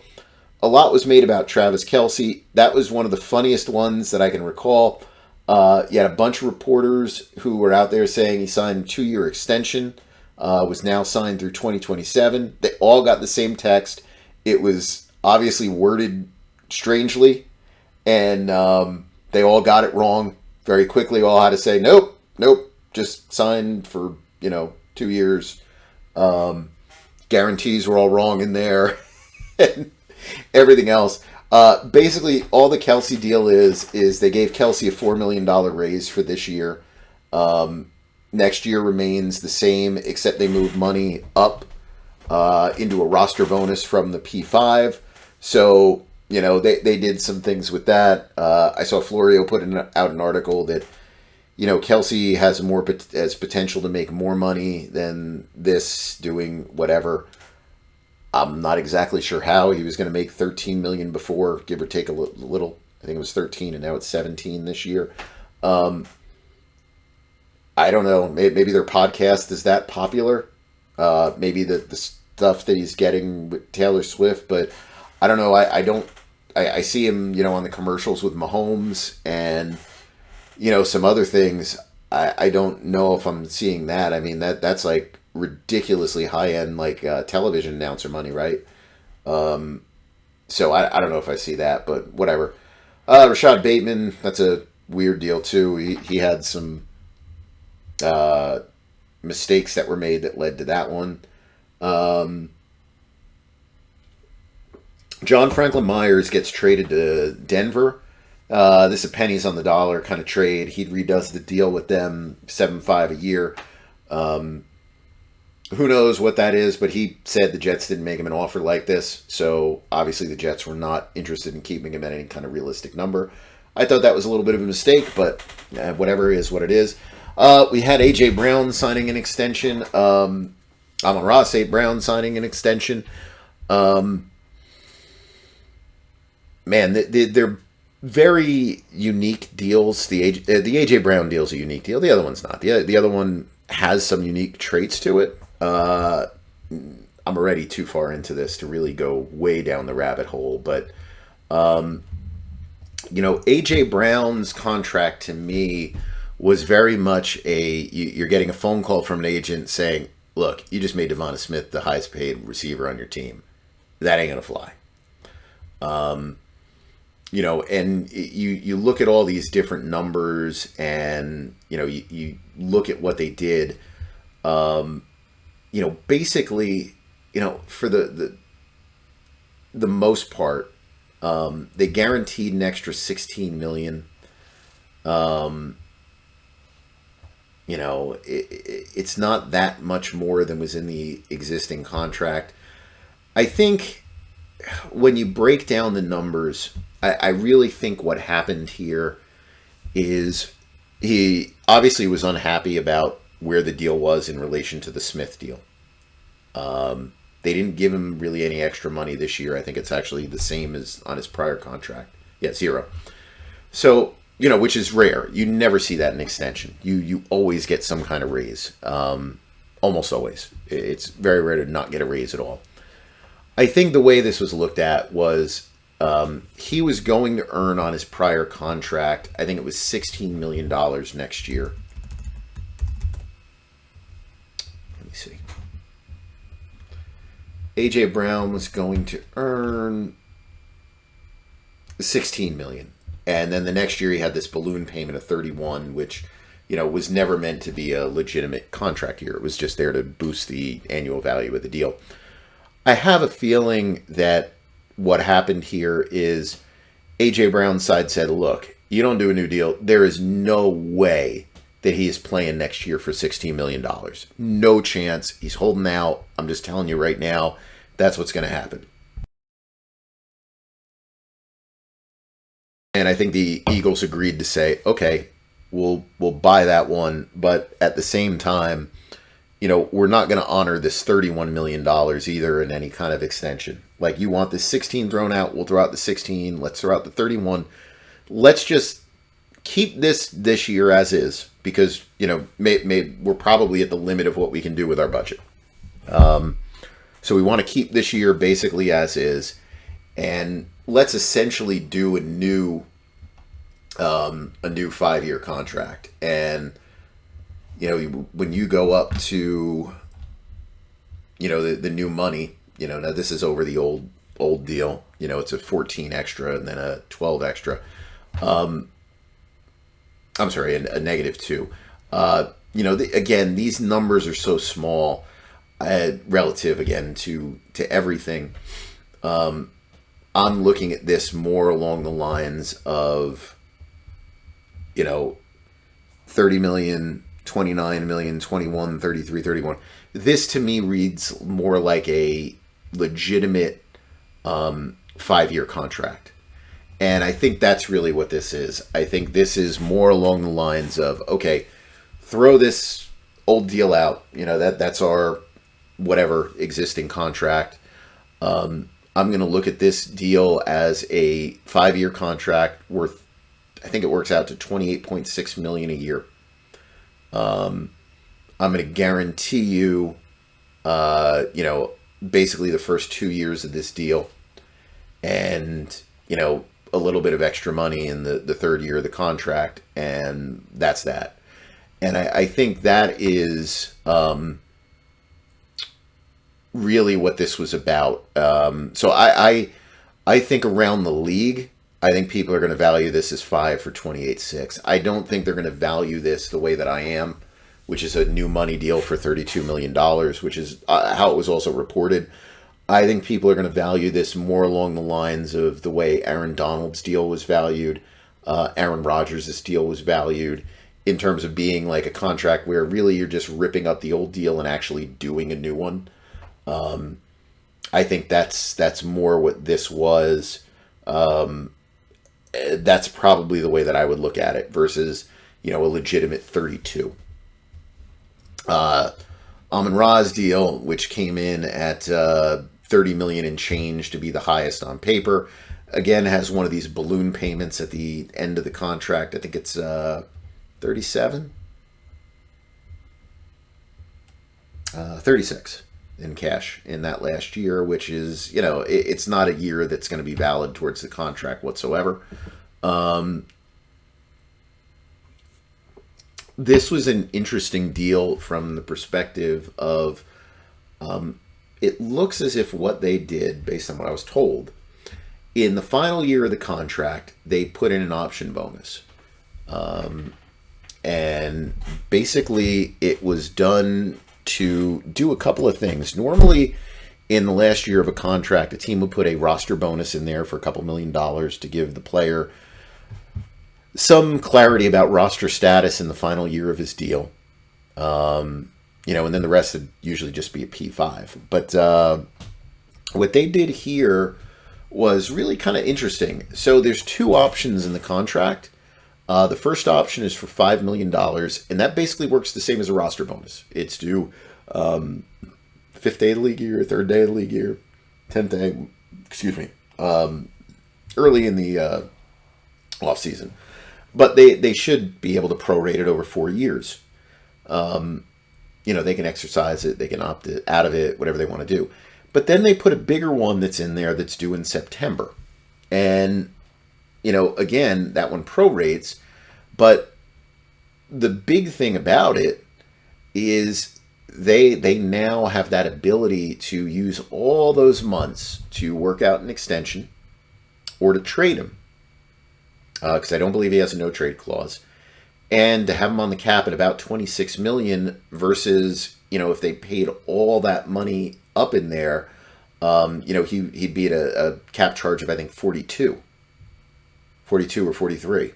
So, instead of having to hold him at 42 or 43 and then, try to work out a deal with him, or trade him while holding that gigantic cap number, they get to bring him down to a real low cap number, low relative to the value of the deal, and, kind of hold off on the timing of those payments so they keep that trade window open and everything else. I thought it was pretty creative.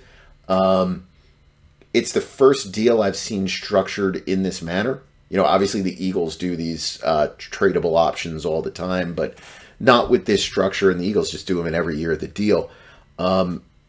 I could see this one being a new way. If teams want to do this, I could see this as being a new way for agents to kind of ask for the breakdown on these options, to give their clients a little bit more leverage and a little bit more clarity as to their situation versus just taking the blanket stuff that Philadelphia does. Oh, that was where I was with that. So, all right, let's go to questions here. All right, let me look up emails first if I can. All right, now what does my son have on this computer now? I have no idea what he's been playing. Looks like Game Center. Something with EA, it looks like. I don't even know what we were doing. But, oh boy, I don't know what he did with this. We might not be doing email questions. Let me see if I can get my email up on this. Looks like Jacob has done some wacky stuff here.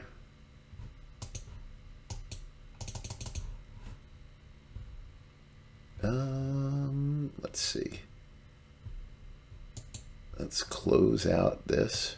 See, this is the fun things you get to go through once your kids have moved on to playing, getting to play with the computer things and everything else. He's pretty good with this, but it looks like he moved all these icons around trying to do stuff, and who knows what he downloaded. So let's see if I can call up my thing on this. Yeah, okay, whatever. Got it. There.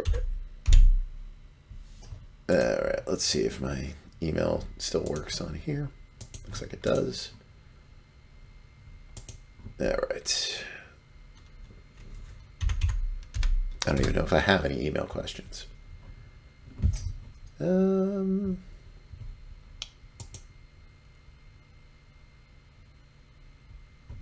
think that was from the last one.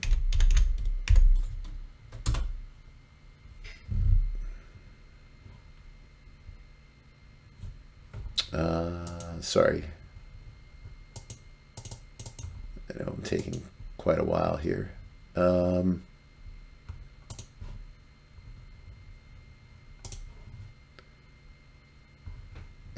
it just blew up on me here.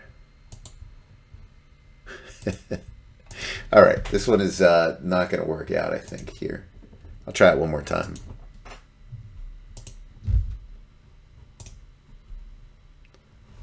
All right.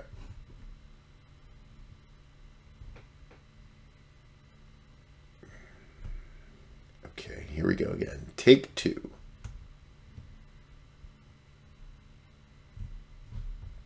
Okay, this is from Riss, if I'm pronouncing that right. Read your trade evaluation work, not to factor in player eval, lean in a knowing less approach, give credit or discredit to draft trades depending on the position they end up selecting.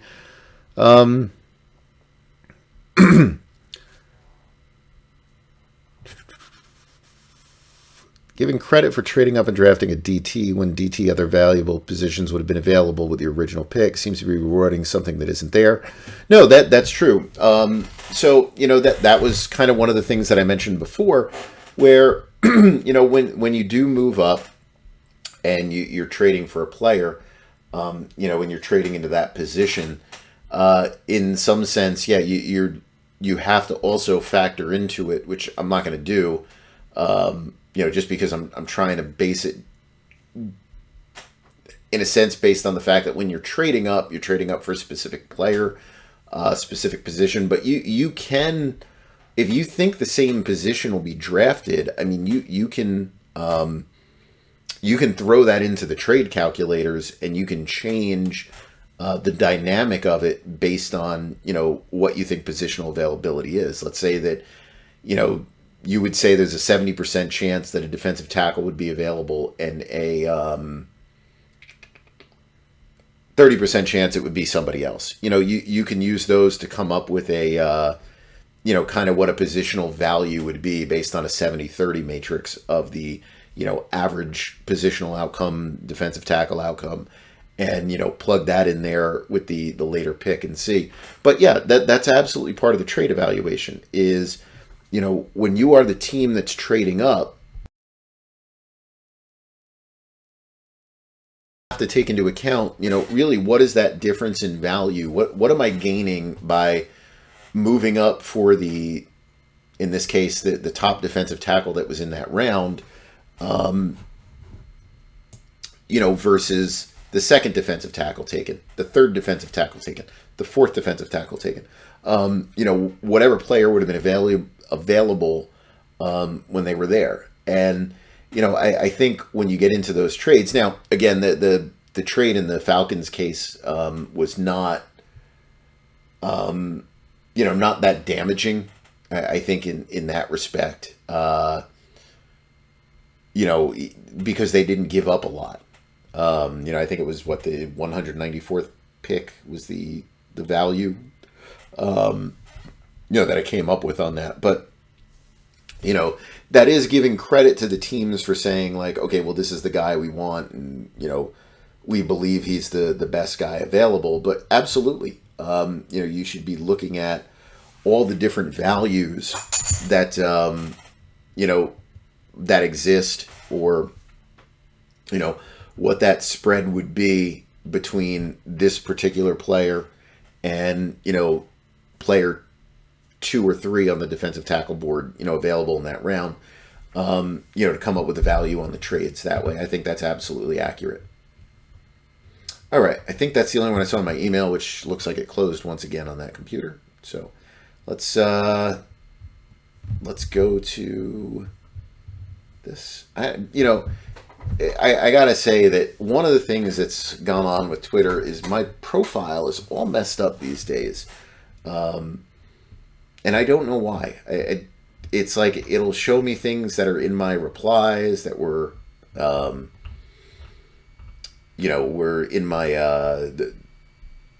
main feed, and I don't know if this is going to be one of them, but hopefully not. All right.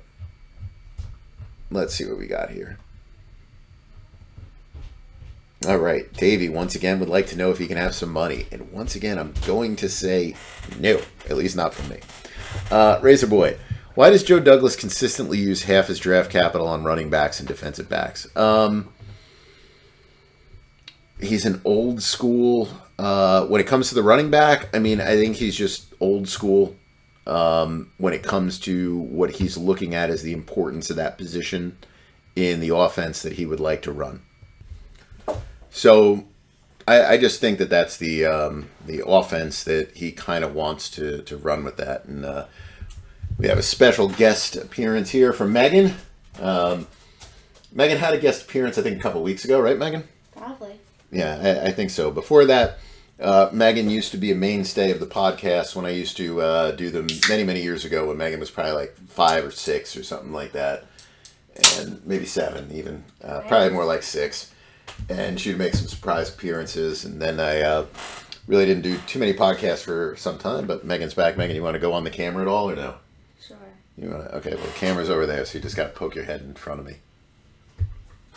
Yes. So there we go. So Megan is very excited to be sort of on the camera there if you're watching on YouTube. And you can check her out at Dancer Megan on Instagram. What's your... Yeah, Dancer Megan 1 or something. Dancer Megan 1, Dancer Megan 01. I don't know. Beats me. I don't really do the Instagram thing other than whatever we had for that Facebook thing for a little bit of time. Megan was busy watching Star Wars, Yes. Last Jedi, which Megan is not a fan of, she says. No, it's not that good. Last Jedi, I think, is a good one. I'm in the minority, definitely on that one. But I think the Last Jedi is pretty good. I think the prequels are better. Okay, now you can just go away with saying that. Okay. All right. Anyway, I got to get back to this so you can say goodbye. All right, goodbye, Megan. All right. That was our guest appearance of the week. There we go. So anyway, back to... Yes, woohoo. I like Last Jedi. A lot of people don't like Last Jedi, but I did. I was in the minority on that. I can understand why people didn't like it, but I did like it. I thought it was a good movie, just kind of like in many ways, a kind of a what-if Star Wars kind of story. Almost like alternate universe kind of look at it, but I liked it. I thought it was pretty good. But anyway, back to the Joe Douglas thing. For the defensive backs, again, I think just like with the running backs, like he's kind of just feels like that's an important part of the offense. I think he thinks the same way on the defense. I agree with him on that on the defense. I think you need a big defensive back room. And really, when you look at, the roster, who knows what's going to happen with Carter, if they're going to keep him, not keep him. DJ Reed, who knows? So, I mean, you're constantly throwing guys out there to try to, improve the team. You need help at safety, and, so I don't think there's anything wrong with that part of it. And, speaking of the Jets draft, I don't understand why people are down on them for taking a left tackle. I really don't. I said it the other week. I thought that they were locked into taking a left tackle because of the issues that they have. So I don't know why people were down on that. Kevin, very curious about the role of owners in cash spending. How much of an advantage is it to have an owner who's willing to spend? How much is each team making in revenue each year? Do you expect more attention, fan pressure related to this in the future? So the budget, the owner's role is everything, right? They give you a budget, to work with. And, there's a couple of teams, Philadelphia, Cleveland, Atlanta, when they're not in cap trouble. These are teams that spend a lot. And then you've got other teams that don't. I think it's a big advantage as long as you have a general manager who does a good job with managing their salary cap and managing the amount of risks that they take in free agency. That's really where more of the salary cap trouble comes in. Maybe to a lesser extent, trouble that occurs with extensions as well. But I think more free agency. If you have that, and Howie's been very good with that, or the whole group that they have there has been very good with it. That's let them be able to spend and spend and spend versus Atlanta, which, had to put the brakes on after years of being a bigger spender. I do think it'll become more of a story only because there are certain teams that seem to add every year, and then there's other teams that don't. And eventually you start to ask, well, why is this happening? Like Dallas, for example, why is it happening now? Dallas obviously has a lot of extensions on the horizon that are going to cost them a lot of money, and that's part of it. But I do think it'll be something that gets discussed more and more.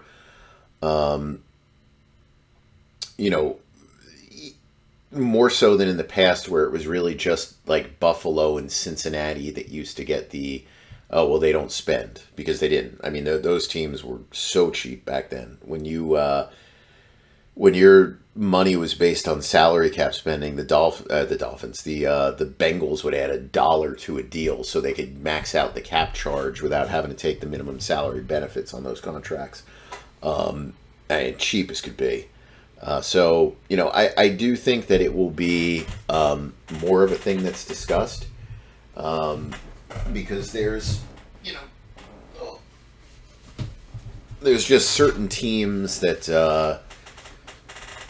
ownership lets them do more, and gives them the leeway to do stuff within the cap as long as they can do it. And there's clearly other owners that don't, and you can see that when teams are running big cap surpluses, or when teams are running tighter on the cap, but there's a lot of other ways they could create space, and you can see that with a lot of teams, like the Chiefs, for example. They're a team that doesn't spend that much, and generally they're running tight to the cap, which is the more talked about figure.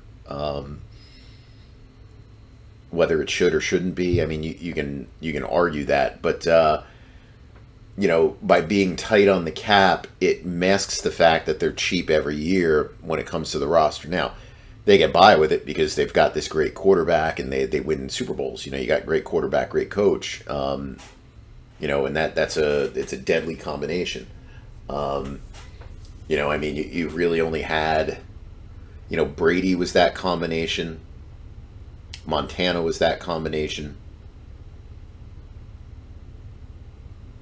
And that's pretty much it. You look at some of these other guys that were great coaches, through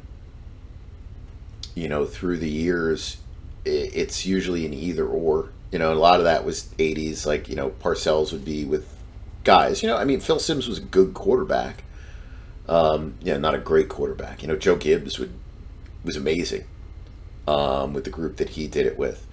Aikman with Jimmy Johnson. Now you can argue Aikman was a great quarterback. Johnson was the right coach for that team. When you gave Johnson lesser to work with in Miami, it was not the same kind of results there. And so again, good coach. I don't know if we would say great. Shanahan, Elway. I mean, maybe that would be something. A lot. And, so you put those guys together and, that makes you something. Like Manning, to me, Manning Dungy was not that. Dungy's very good coach.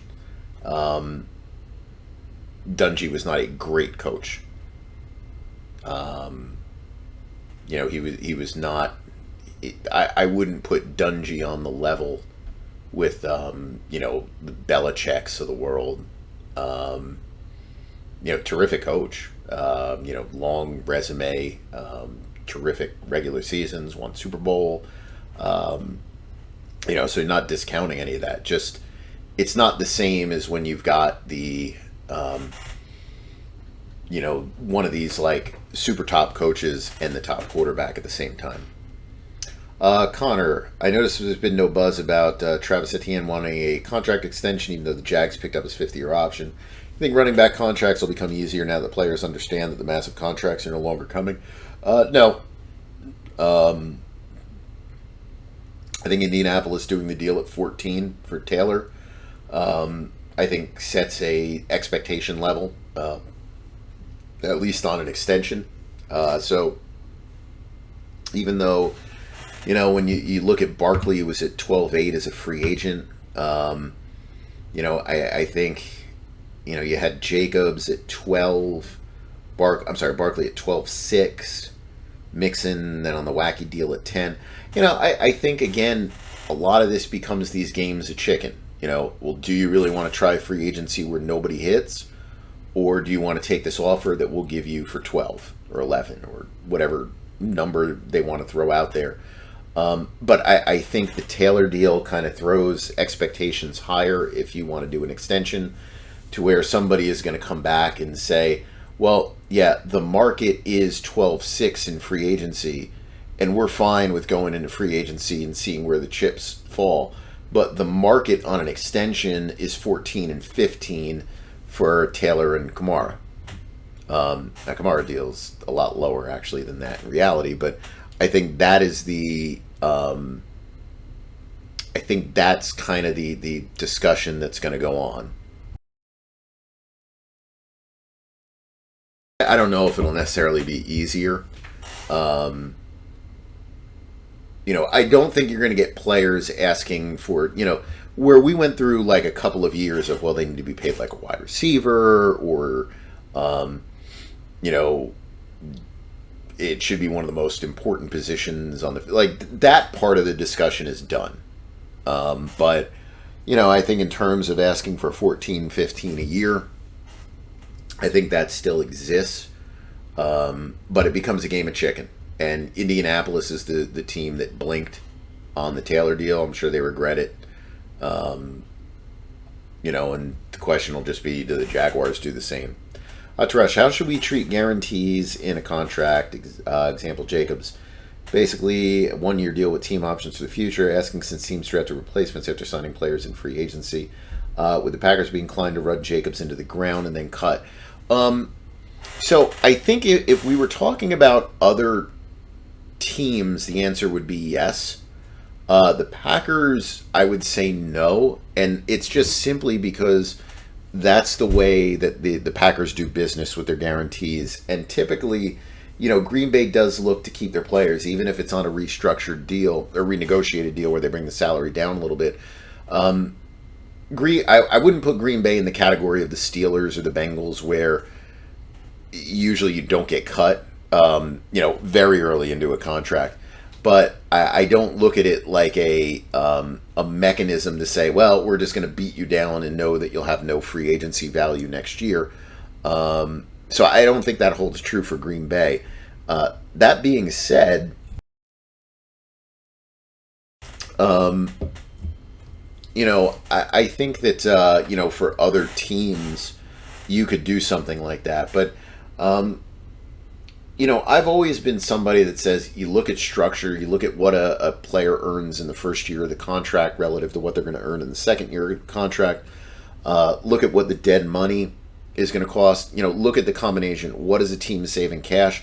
What are they saving cap by cutting the player? Now, I think the cap aspect of the dead money, which I used to be very firm on as being important, I find to be less and less and less important because teams are learning how to deal more and more with dead money, and you're finding plenty of teams that are willing to just kind of punt on the season, take a bunch of dead money, and just let the chips fall where they may with a bunch of young players on the field, which didn't used to happen in the past.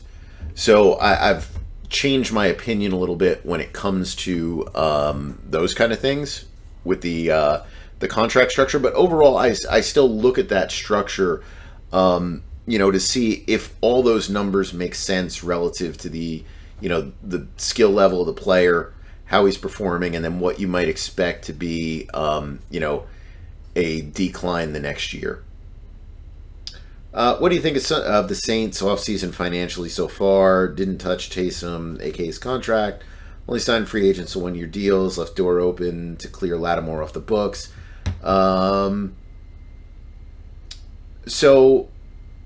Okay, I'll agree with this part. They showed restraint while remaining competitive. They didn't really have any other options. So basically what happened here, and you can call it their best move or luckiest move. Basically, they didn't have to touch Taysom Hill's deal because Ryan Ramczyk got pretty injured last year. From the sounds of it, like it sounds like a cumulative effect. You started talking about retirement. So essentially what they did is they were able to take off close to $12 million in salary for him, just based on the fact that he is beat up and who knows if he's going to play. So he had $6.5 million that was guaranteed for injury. They were able to take that and just make that his entire salary for this year. And then they converted most of it to a bonus to prorate it out. Now, he has an ability to re-earn that money based on how much he plays this year. And, that would impact the Saints cap next year. But it was a blessing in disguise. So, or I don't know if I'd say a blessing in disguise, just a blessing.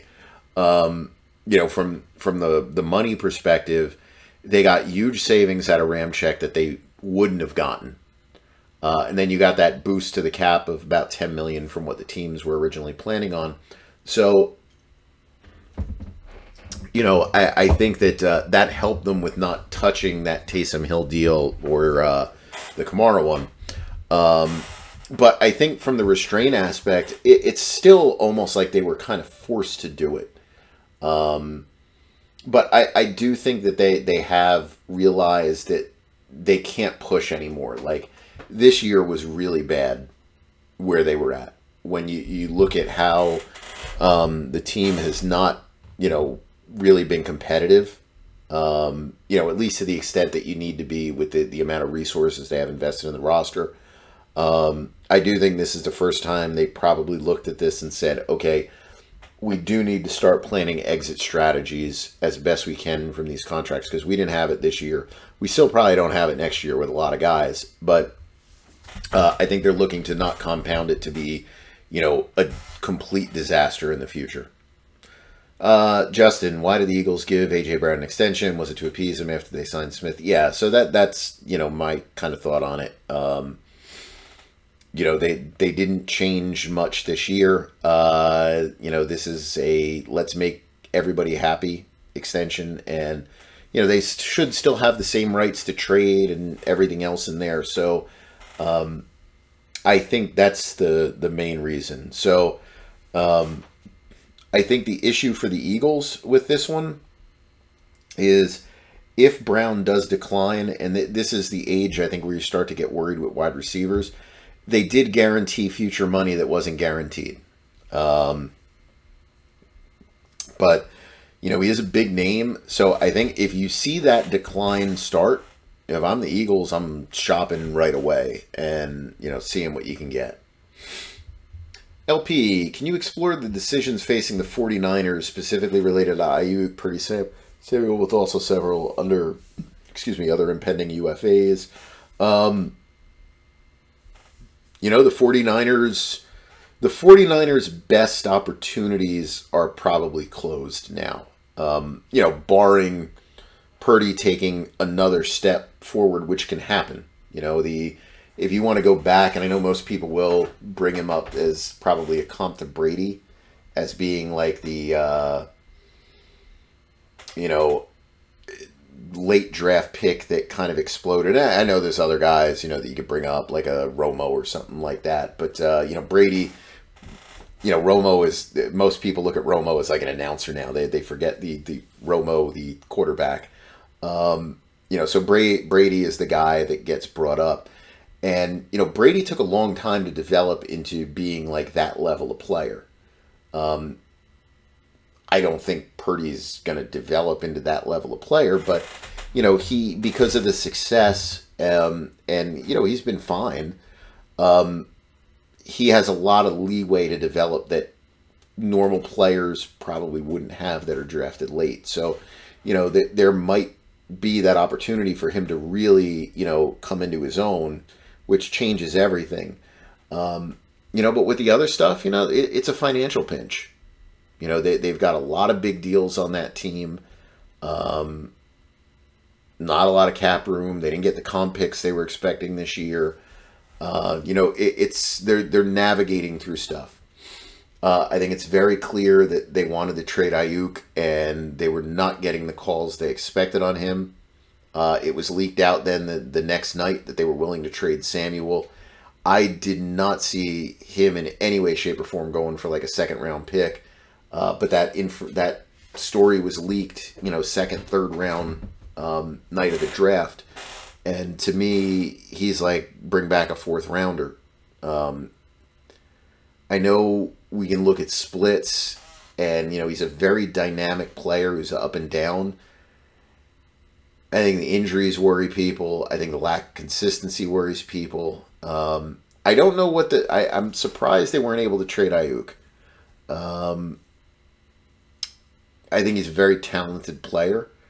But, they made their own bed with some of their contracts, and, it's almost like, in my mind, the Samuel deal is not tradable. I would think Ayuk is. And given the numbers and everything involved, it's almost like you probably have a hard time re-signing him, and maintaining some flexibility with the rest of your roster.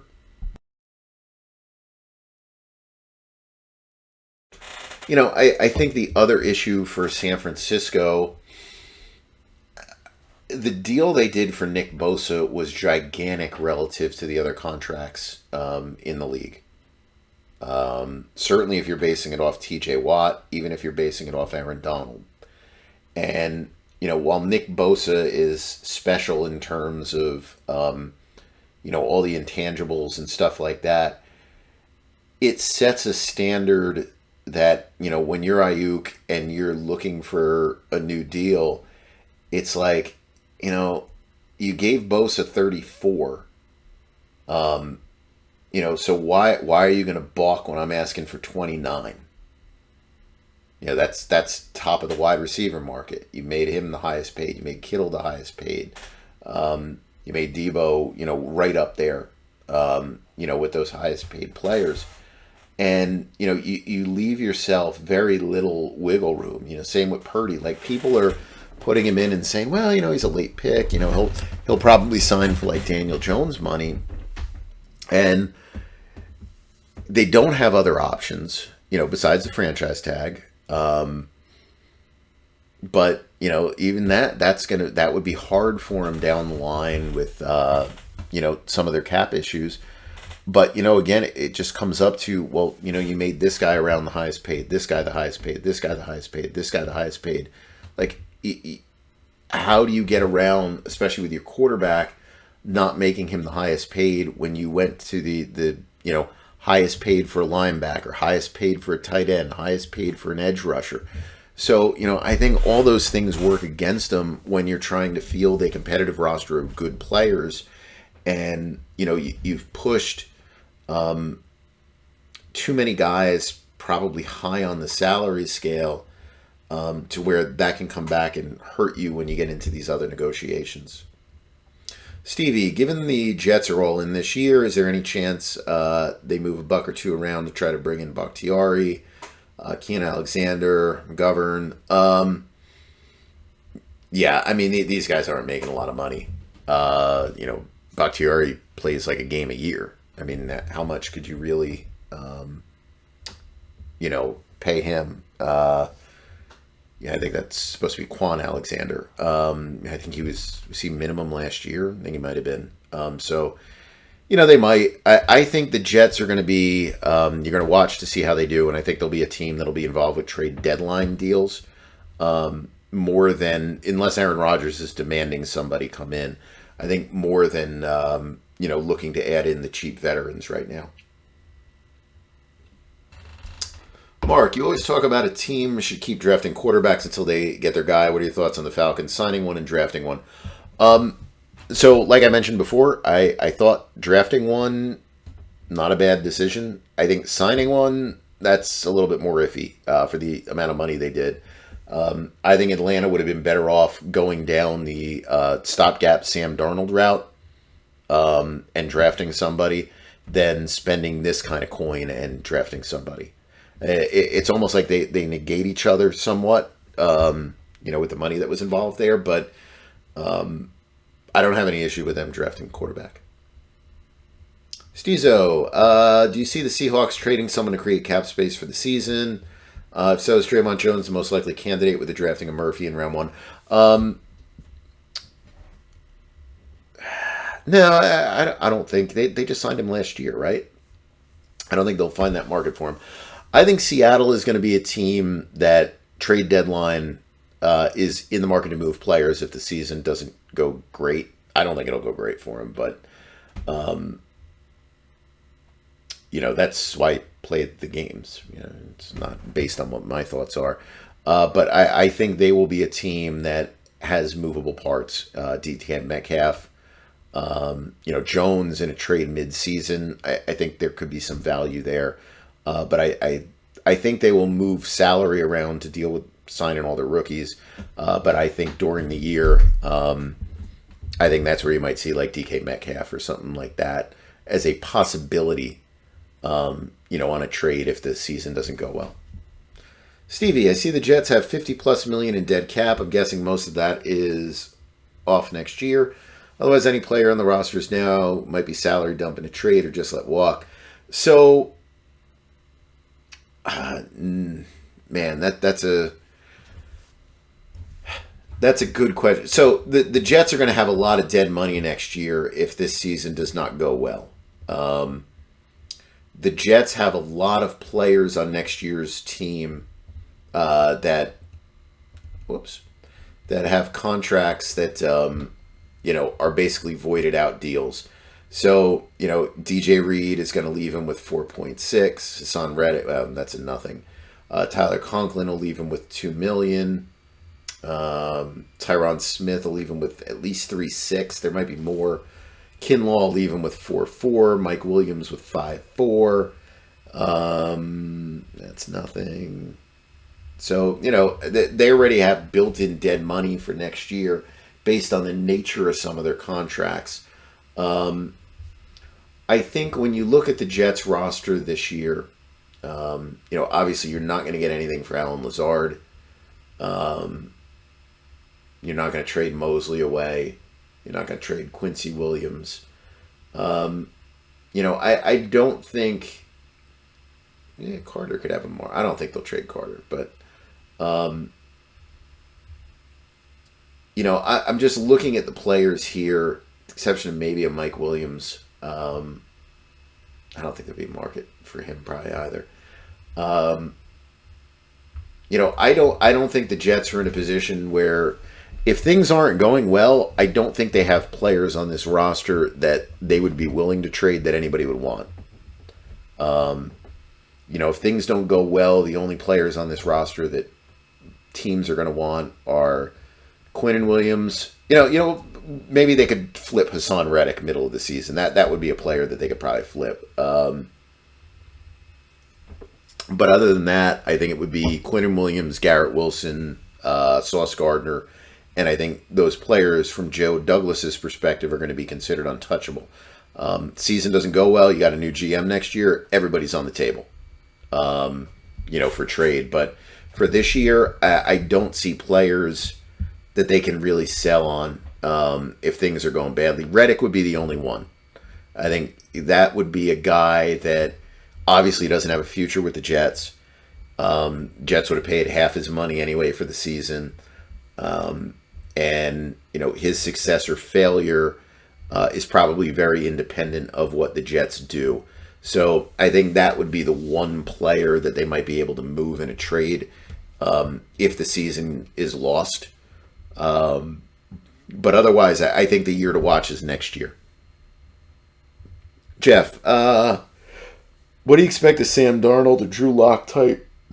To cost in year 4 of these rookie contracts versus what these rookies are slated to make. So, whatever I mentioned on his contract before, it's like $5.7 a year or something like that.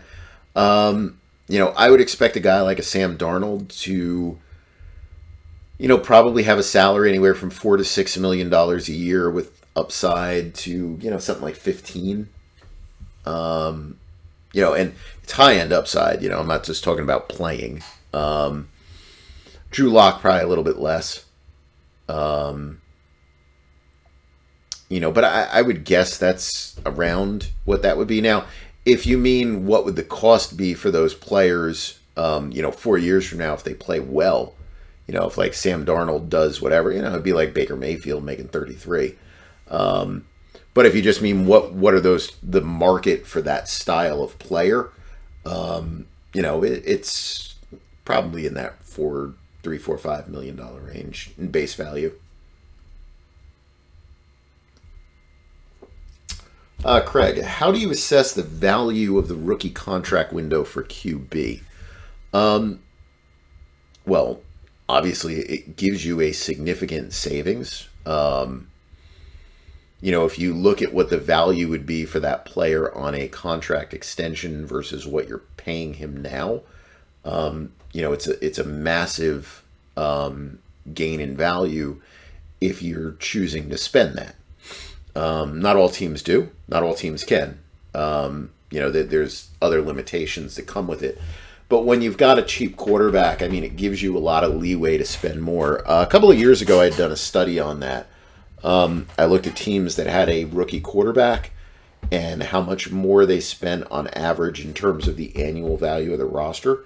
I think it was basically that the teams with a rookie player on average, and I'm going to update it to money now, it would probably be that most of the teams were able to add, in terms of annual value, a player that would be worth, I'm going to say about an extra $15 million a year in today's dollars, maybe a little bit more than that. Over those years, pretty consistently, which, that's not a small number. They probably could push more. I think some of the teams go into this with the thought of, okay, this guy's going to cost me a lot of money, so I want to save money. Kind of like what you see Dallas doing right now. They're planning for the future. So you don't take full advantage of that window. Other teams do. But it's a, it's a big thing. And with the way the cap stuff works, I mean, you can extend that window probably through 6 years of a player's career. Then it all starts to kind of catch up. George, when the Lions voided Cam Sutton's guarantees and released him, was it because of language in the contract or CBA personal conduct policy? Who will decide if the Lions are within the rights? Will they get their cap guarantees back? I don't even know if I'm counting those guarantees. I might be. Let's see.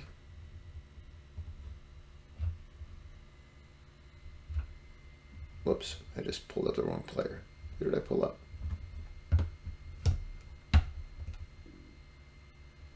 Who are we looking at? Yeah, that was the one. Did I pull up the wrong thing?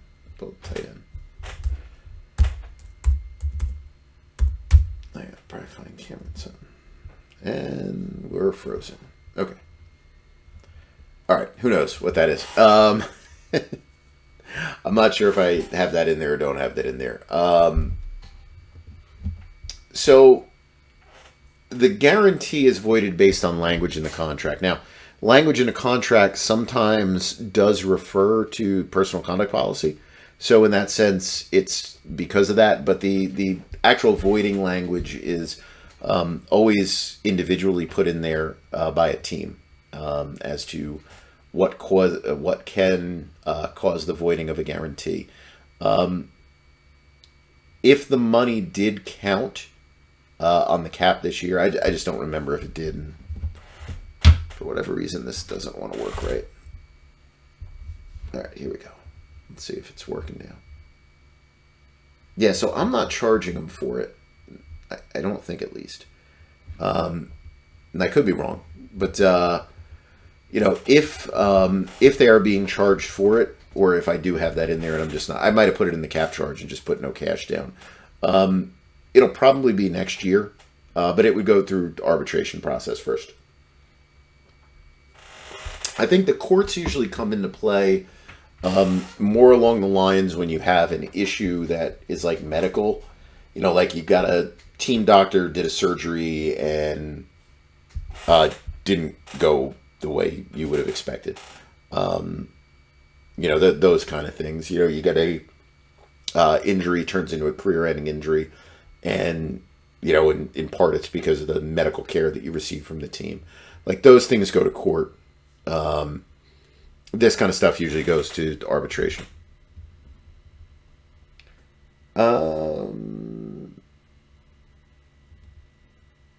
I heard the Jets will be paying some sort of dead cap charge for Rodgers down the line. He redid his contract, and all they should have to pay are the terms right. His contract is $100. They only owe money for the 2 years. So, yeah, they only owe him money for the 2 years, but the way the Jets structured the deal, there's massive amounts of dead money that's in there. Because basically what they're doing is they're taking his salary each year and they're prorating it. So yeah, I'll change these to option columns because these are option bonuses that are in here. But basically, what the Jets are doing is they paid him a signing bonus of $35 million in 2023. So that prorates over 5 years, and these years here are not officially void years. They're effectively void years. Like, he's not playing on those salaries. He's also going to be 43 years old. So that prorates through. In 2024, he had an option bonus worth $35 million. So that's deferred costs. Next year, if he's still on the team, he has another $35 million option.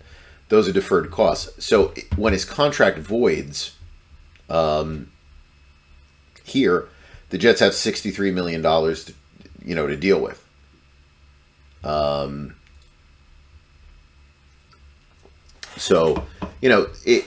It becomes a question of, does he retire? Is he cut? How many options did they pick up before that happened? So, those are all things that come into play with his deal. But his deal is a redone deal in the sense that he took a pay cut from what he was going to earn with Green Bay. But the structure of the deal is all about pushing cap charges to years when Aaron Rodgers is not expected to be a New York Jet or an NFL football player. Whether he's running for president at that point, who knows? But yeah, so the Jets will owe a lot of money to the cap when Aaron Rodgers' time is finished in the NFL. Vin, what teams use the salary cap as an excuse to why they can't spend more when in reality they can? It's their cash budget. Chiefs definitely come to mind with that. I think, Dallas, they're a team. But again, I understand Dallas's point of view this year, but they've done this in the past as well, where they really haven't spent, and they use the salary cap as kind of a reason for it. New Orleans, that's legitimate. And New Orleans actually has most years finds ways to spend, so I probably wouldn't put them, in that group. I think Indianapolis has tried to use that at times as a crutch when it doesn't really exist. Seattle, they're a team that could push more. Tampa's certainly spent recently, so I can't say them. Seattle, I have them over. They're probably a little bit under that. I'm probably missing a little something that's in there. I also have a rookie contract in there that's not official yet. I think those are the teams that kind of stand out to me. The Bengals for a while, for many, many, many years, they might still be there too. As a team that tries to come up with reasons why you're not spending. Houston at times. Arizona at times. No, Arizona, they just screwed up their own. They really screwed up their stuff. So I don't think there's a lot of them, but there's a couple of teams that do that. Jake, were there any differences in the Gannon tampering charges from a CBA rules perspective that allowed Philadelphia, Arizona to come to a settlement? I really don't know. I'm not sure. I'm going to guess that was one of those where, you come up with, your evidence that you have in these things, and you're just trying to come to a compromise position that's there. But I don't really know the particulars of it. The Minnesota-Atlanta thing, Atlanta definitely says they didn't do anything wrong. I think the issues for Atlanta is, I think Cousins mentioned some stuff that he probably shouldn't have. And I think the other issue is that it was leaked out long before, probably a good week or two beforehand, that, Cousins was very involved in, investigating the Atlanta community. And, you would expect that, I think, from a player who's going to be a free agent. You're thinking of moving your family and everything else. You want to get an idea of teams that you might be interested in going to play for. But I think, again, where you kind of get into an issue here, it's not like Cousins, at least it wasn't leaked out, that he was visiting Denver. He wasn't visiting, I don't know, what are some other Vegas, teams that are in need of a quarterback. Say, well, I was checking out like 5 places. Like, these are places that we thought were looking for quarterbacks this year. And I just wanted to do my due diligence to make a quick decision for all parties involved. So I had an idea of the towns. It seemed like, or the cities, it seemed very specific to, I was looking into Atlanta. End of story. So, I think that's something there. But no, I don't really know the too much on the particulars on that stuff.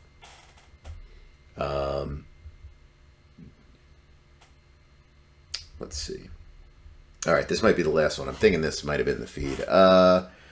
Cowboys, this is from Brian. Cowboys appear to be dead set on embracing mediocrity in 2024. Do you think they are actively engaging with their extension-eligible stars? They just checked out. I don't think they're checked out on CeeDee Lamb. I do think they could be checked out on Dak. The owners made some comments that I don't really understand. Some of that might apply as well to Lamb, but I think where he is in the contract and his age, I almost feel like that's one that they probably have to have some discussions on. But I do think they're waiting on Dak somewhat. So, I can understand it. I mean, if the Cowboys don't win this year, you're going to bring in another coach. You're going to want feedback from that coach as to the players he wants. And, if you go in a different quarterback direction at that point in time, you go in a different quarterback direction. So I don't... the Cowboys situation, I think, is a lot more complicated than a lot of us want to let on. My only issue with Dallas is not so much the lack of extensions, though I think they've cost themselves with the Lamb thing, but I think it's more just that they're not taking some of those risks that you do need to take. Just trying something in free agency to add to your team. You can find players to add in free agency that aren't going to kill you long term. There's a couple of guys that you could go for, and they've just done nothing. I mean, it's like, I'm going to find the lowest possible level free agent to add to the team, and that's that. So I don't think they're helping themselves in that respect. But I do think it's a more complicated situation than is being discussed. ESPN had a very good article on it in there too, but I think it's a much more complex issue than just like, well, you re-sign these guys, it's a no-brainer. I don't think it's that. I think there's more that goes into it than that. All right, so that'll do it for me. Hopefully back next week. Maybe we'll do I think, well, we've still got Jefferson hanging out there, so I can't say that all those deals are done. Maybe we'll choose a position, we'll go over it. Maybe I'll write an article on it and do that a little bit next week and go over a couple of these deals maybe that come down, though we're about to get into the very quiet part of the offseason. Very, very shortly we get into the vacation month for the NFL. So we'll see. We'll do some different topics here and there over the course of it and see how things go. So thank you for listening if you made it this far in, and I will talk to you all again soon.